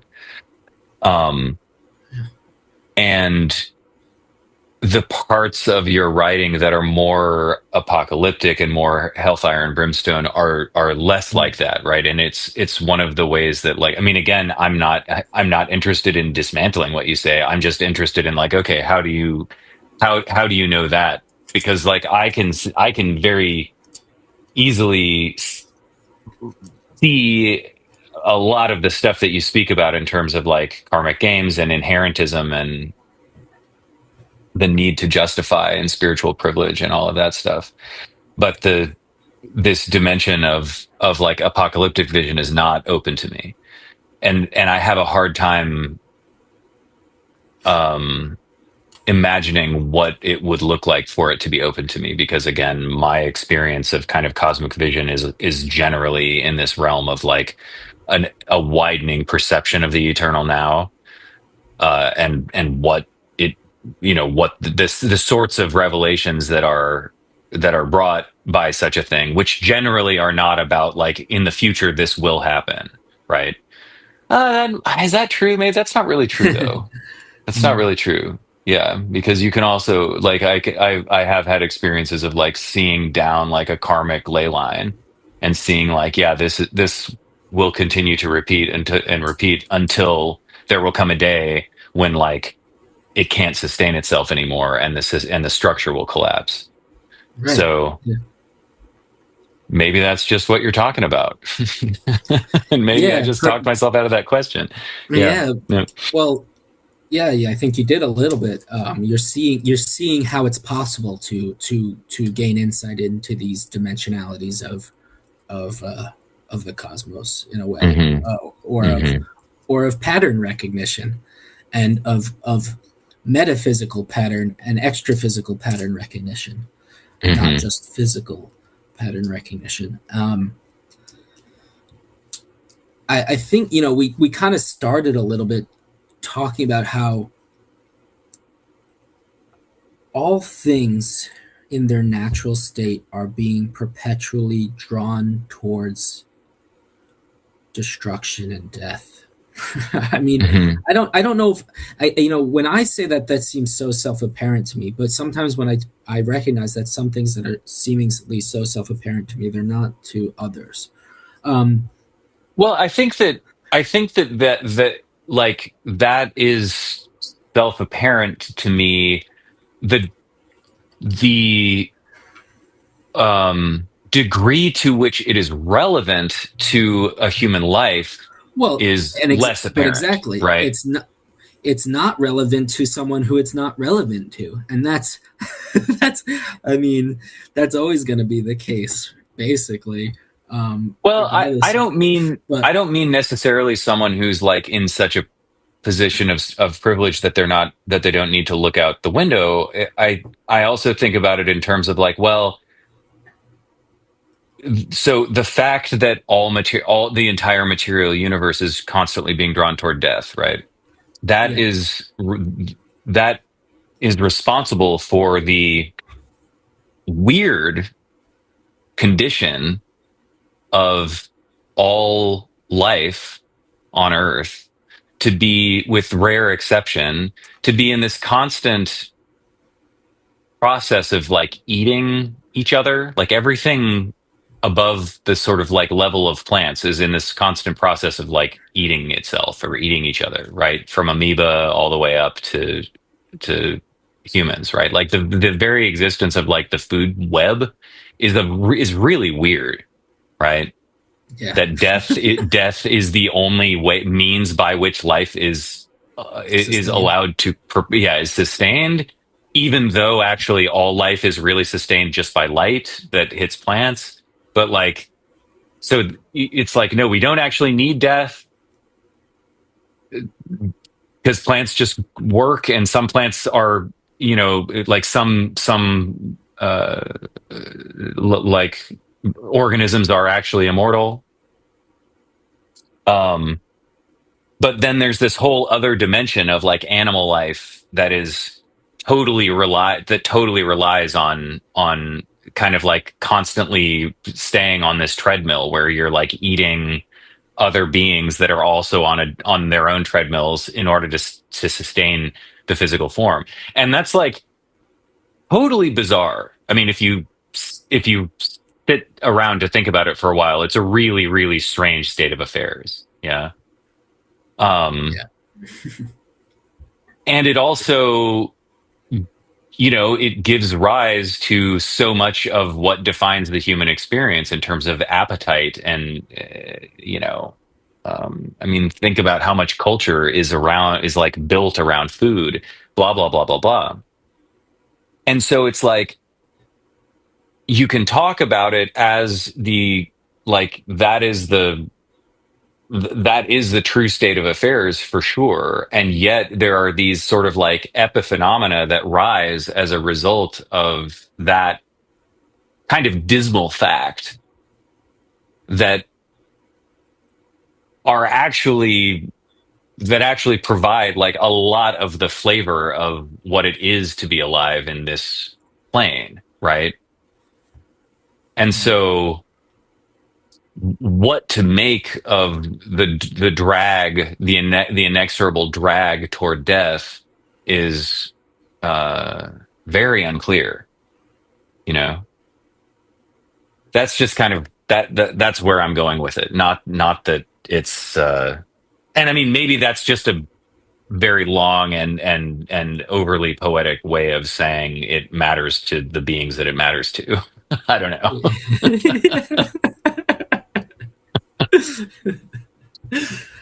yeah. Yes, it was.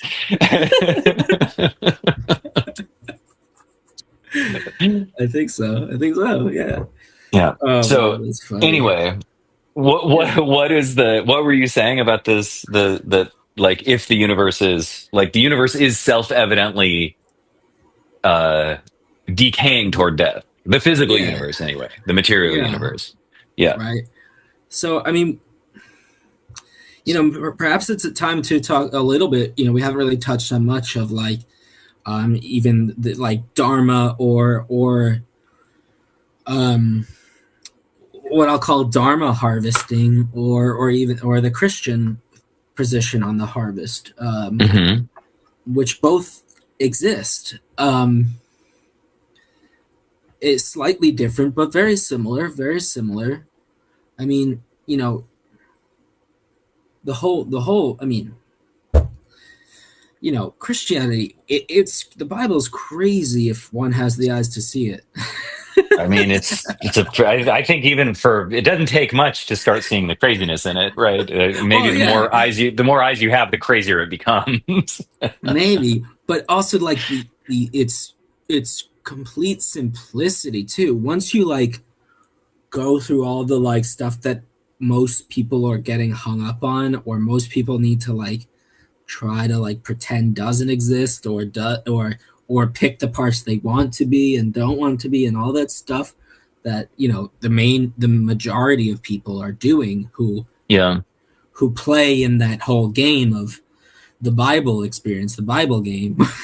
yeah, yeah, yeah, um, absolutely. because that's the reality, is that's all they're doing is just like whatever, making a denominational assumption because of it validates their desire or something, or whatever. But I'm not going to judge them all, just most. Yeah.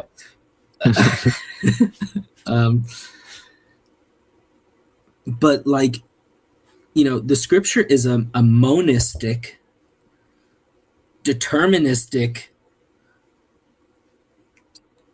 absolute statement of a text. It's I am God. I made the universe by me, for me, and from me. I have one incarnated Son that will be the heir to the entire universe. He, in his pre incarnate state, has chosen all beings that will be resurrected to life at the end of time. Oh, by the Hmm. way, the end of time was already made known from the beginning of time. Um, and all things will end up dead, and those who have chosen from the beginning of time will be resurrected to eternal life. Period. Done. Whole Bible's Hmm. over. That's but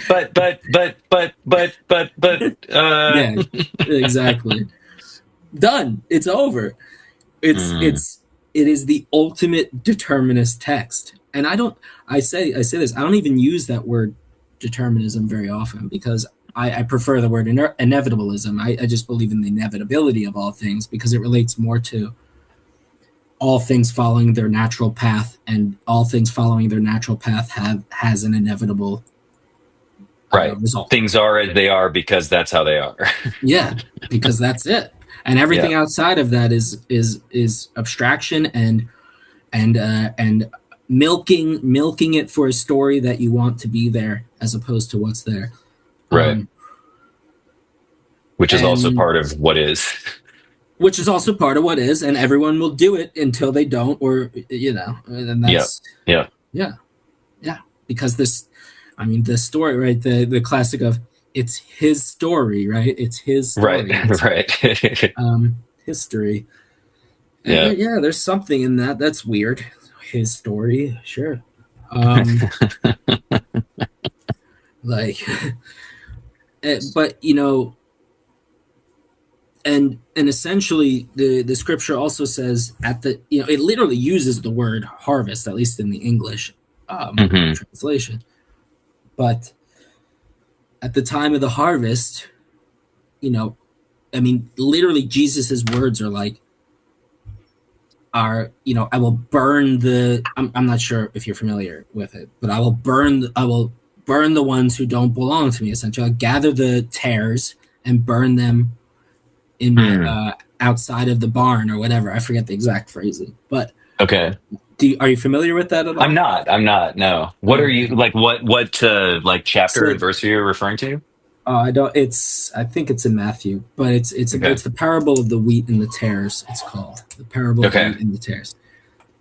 Is it in Matthew or Luke? Anyway, I think it's Matthew. But so the parable Jesus is telling is that he's gathering the wheat Hmm. for himself, which are his, the ones that he harvests for himself. I mean, Yeah. literally, I mean, these are his words, and then all the others will be set on fire. Mm. Hmm. It's like that's it. Yeah. Like, Pretty simple math. it's like you kind of can't make it any more blunt than that. Um, But people don't like to talk about that stuff, even though that's the most self-evident stuff and the stuff that just says it how it is. Hmm. And also, people don't like to give into the idea of predestination, even though the word predestination is literally comes from a biblical context. I don't know if you knew Hmm. that, but that word is literally from like it's directly from the Bible on many Hmm. accounts. Um, but you know, because it, it's so offensive to the human character to even attempt to recognize the possibility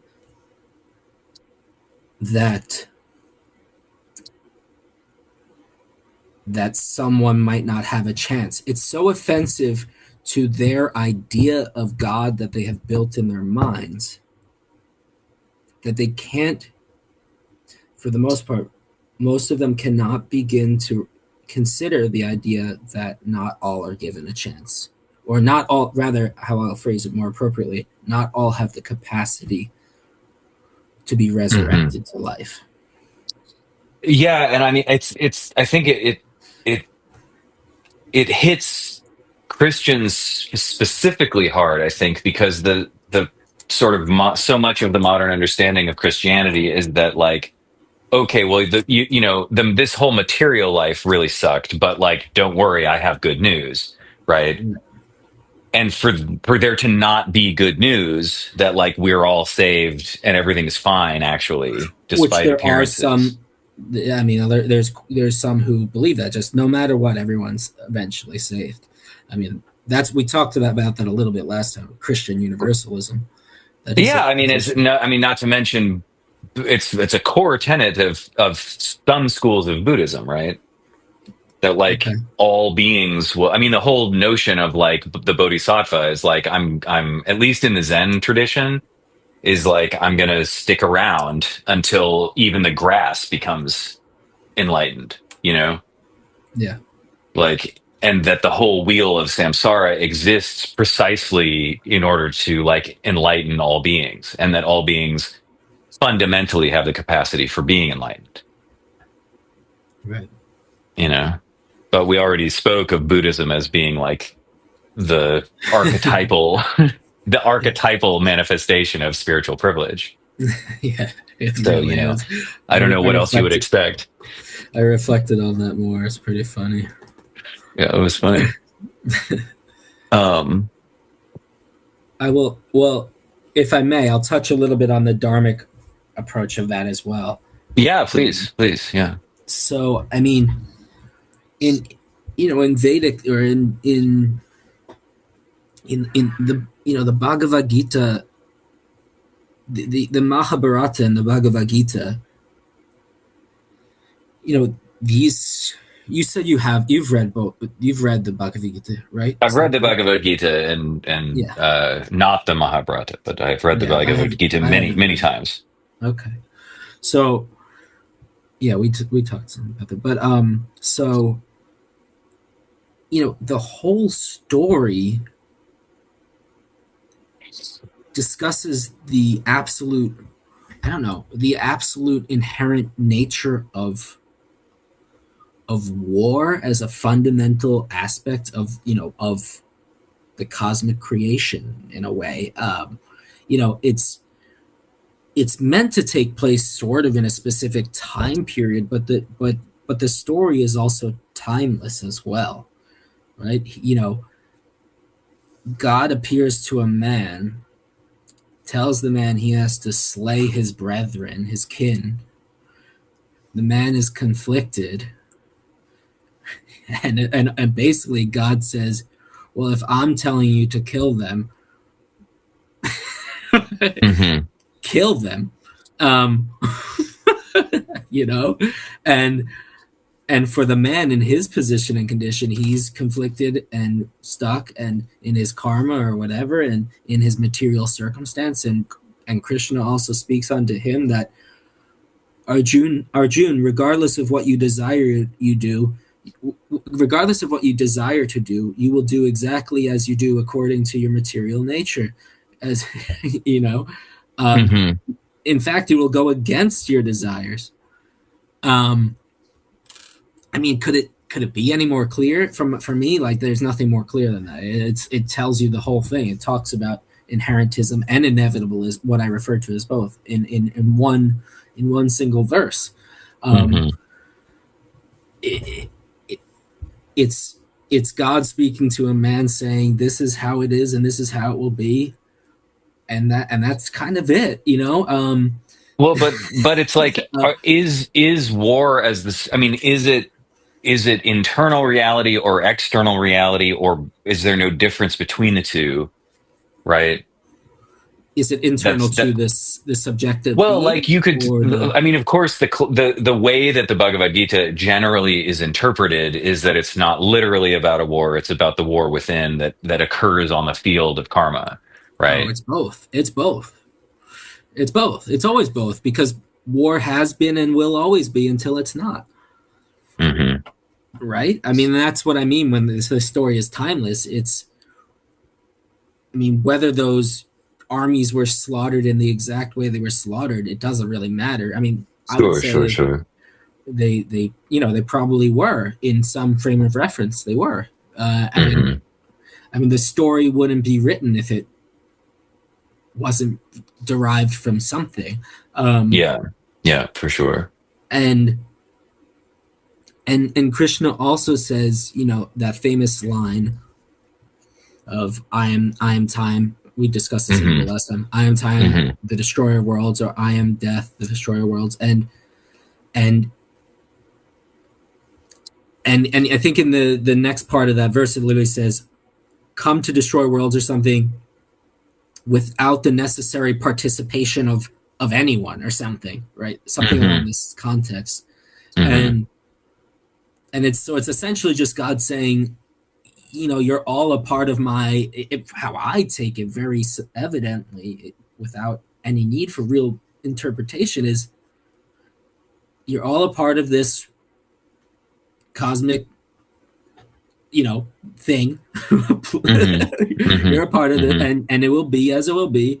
And here I am, the Lord of the universe, time come to destroy worlds, and that's how it will be. And um, I mean, Hmm.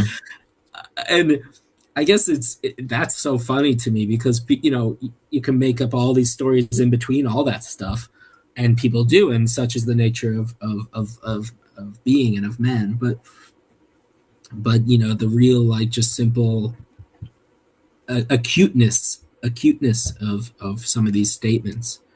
But in any Hmm. case, you know, in the Dharmic tradition, they also talk about the coming of Kalki.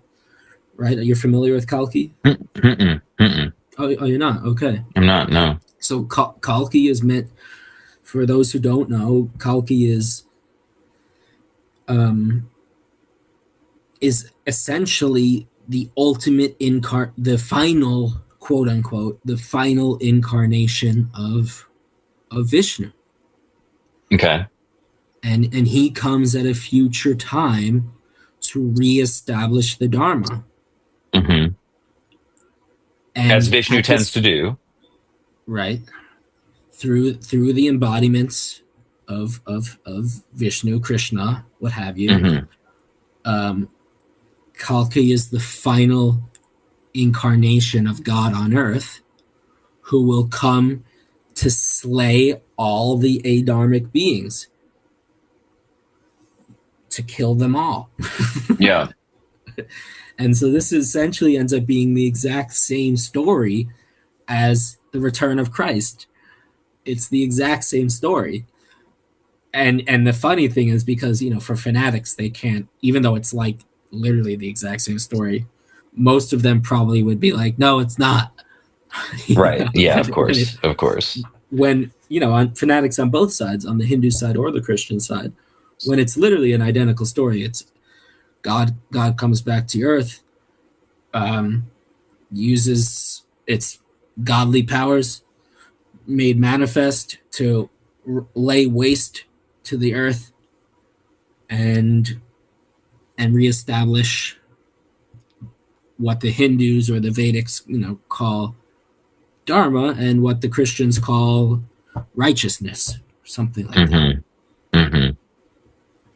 I mean, I think that the difference that in the Vedic, in my understanding of the Vedic perspective, and the one thing that makes this not such a horror show is that in the Vedic perspective, it's overtly understood that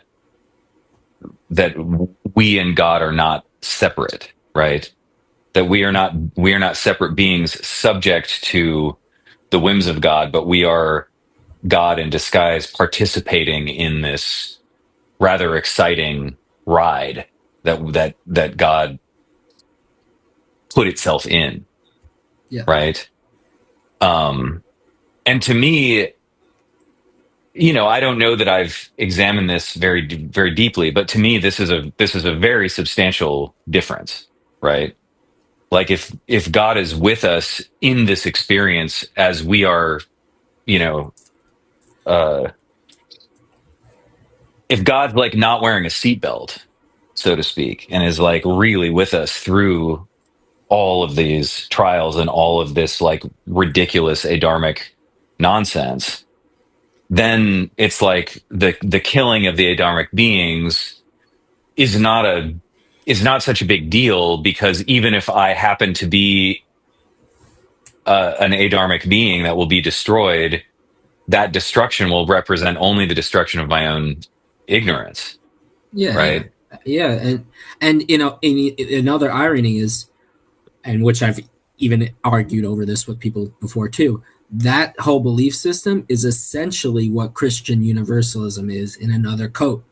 Um, and Hmm. Christians really hate that because Christians, everything Hindu is demonic. Right. Yeah. Yeah. And Yeah. and the Yeah. Hindus hate it because everything Abrahamic is just stupid, Stupid. essentially. Yeah. Um, so, um, yeah, it's funny stuff. I guess you But know. yeah, I mean, so that I, this would be my question, yeah, as for like in my experience, as I've like when I've had experiences of revelation, they generally do take that shape, right? They take the shape of like the fundamental indestructibility of consciousness, the fundamental unity of all things, the means by which one reality precipitates into the multiplicity that we exist in the normal state of consciousness, and so on, right? But that like the notion of death is just that, it's a notion, right? Like it can't actually exist. Those are the things that that have been revealed to me. Now, I make no claim, like the subjective experience of that revelation was as of truth that cannot be denied, right? But such is the experience of revelation, right? That's always what it feels like.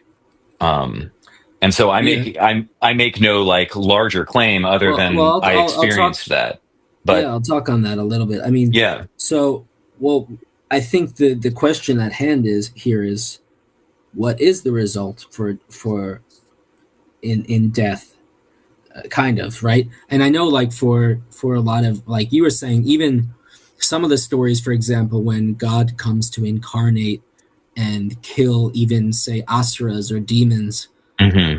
um, some of them achieve immediate liberation, uh, immediate reconciliation with God Right.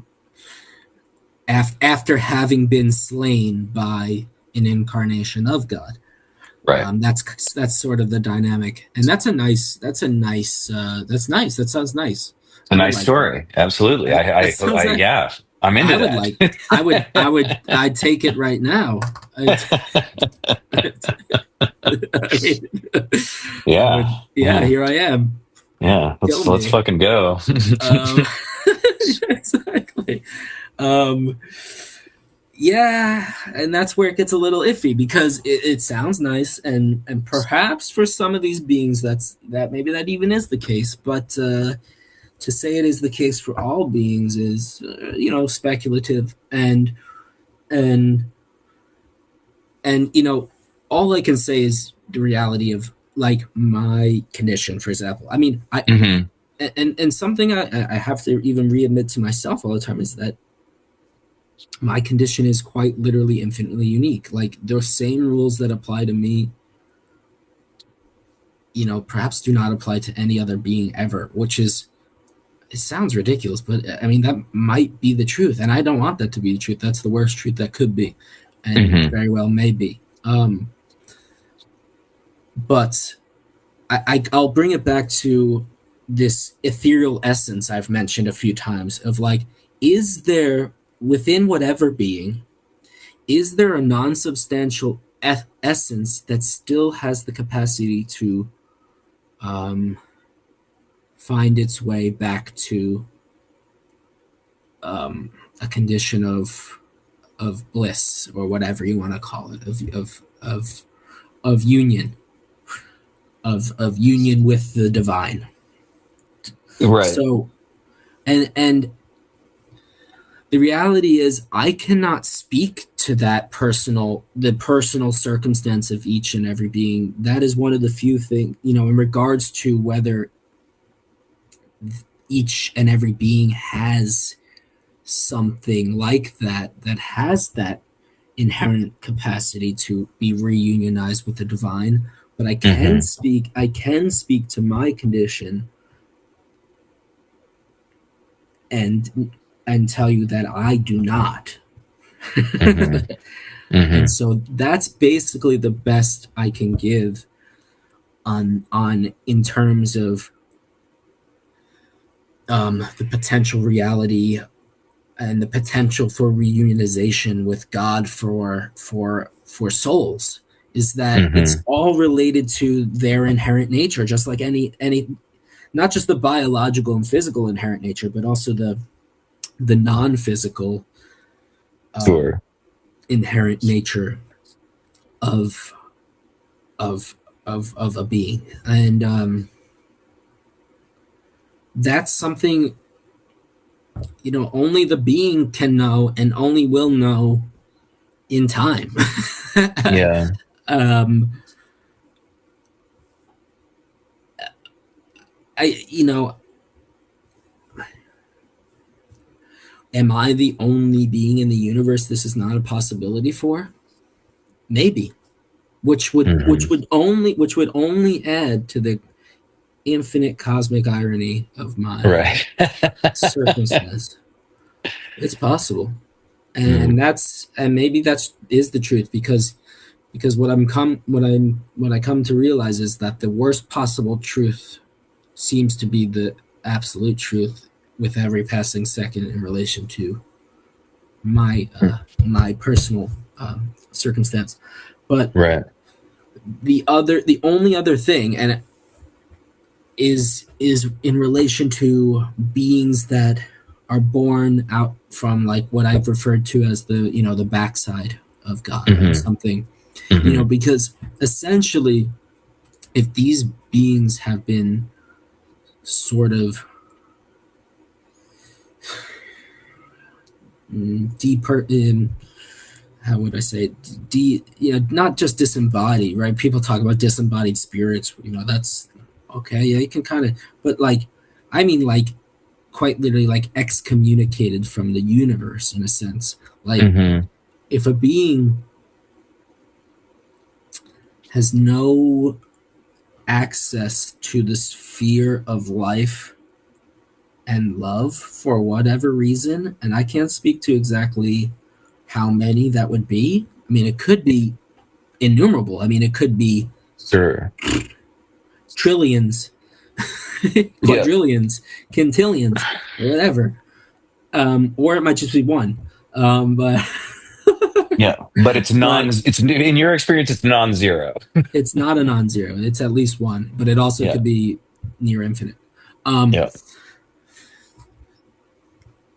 And so, if any being is in such a circumstance as that, they have no. There's no. Their only result is what I had said.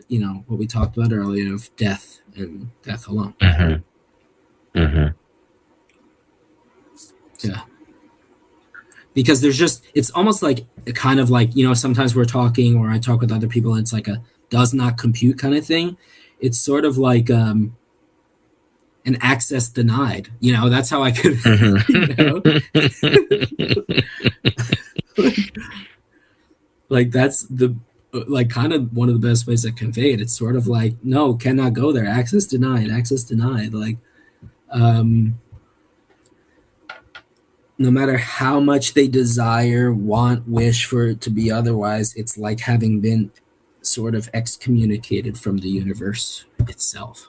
And so, thus, there's no means, there's no vehicle of reunionization with the divine if one has already been or has either been cast or made manifest into the abyss, into the void Hmm. itself.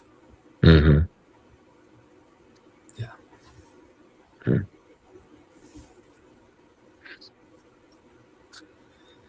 Yeah, I know that's a lot. That's a big one. It's a big one. Yeah, Well, let's stop it there. yeah, sounds good. I need to. I haven't eaten dinner. I need to just kind of start my evening. But yeah, let's pick it up again. Of course, man. Um, I enjoy talking to you. It's a pleasure. yeah, As likewise, most likewise. as close to a pleasure as I can Right. as I can have. Yeah. All right, hold on. Let me. All right, I'm gonna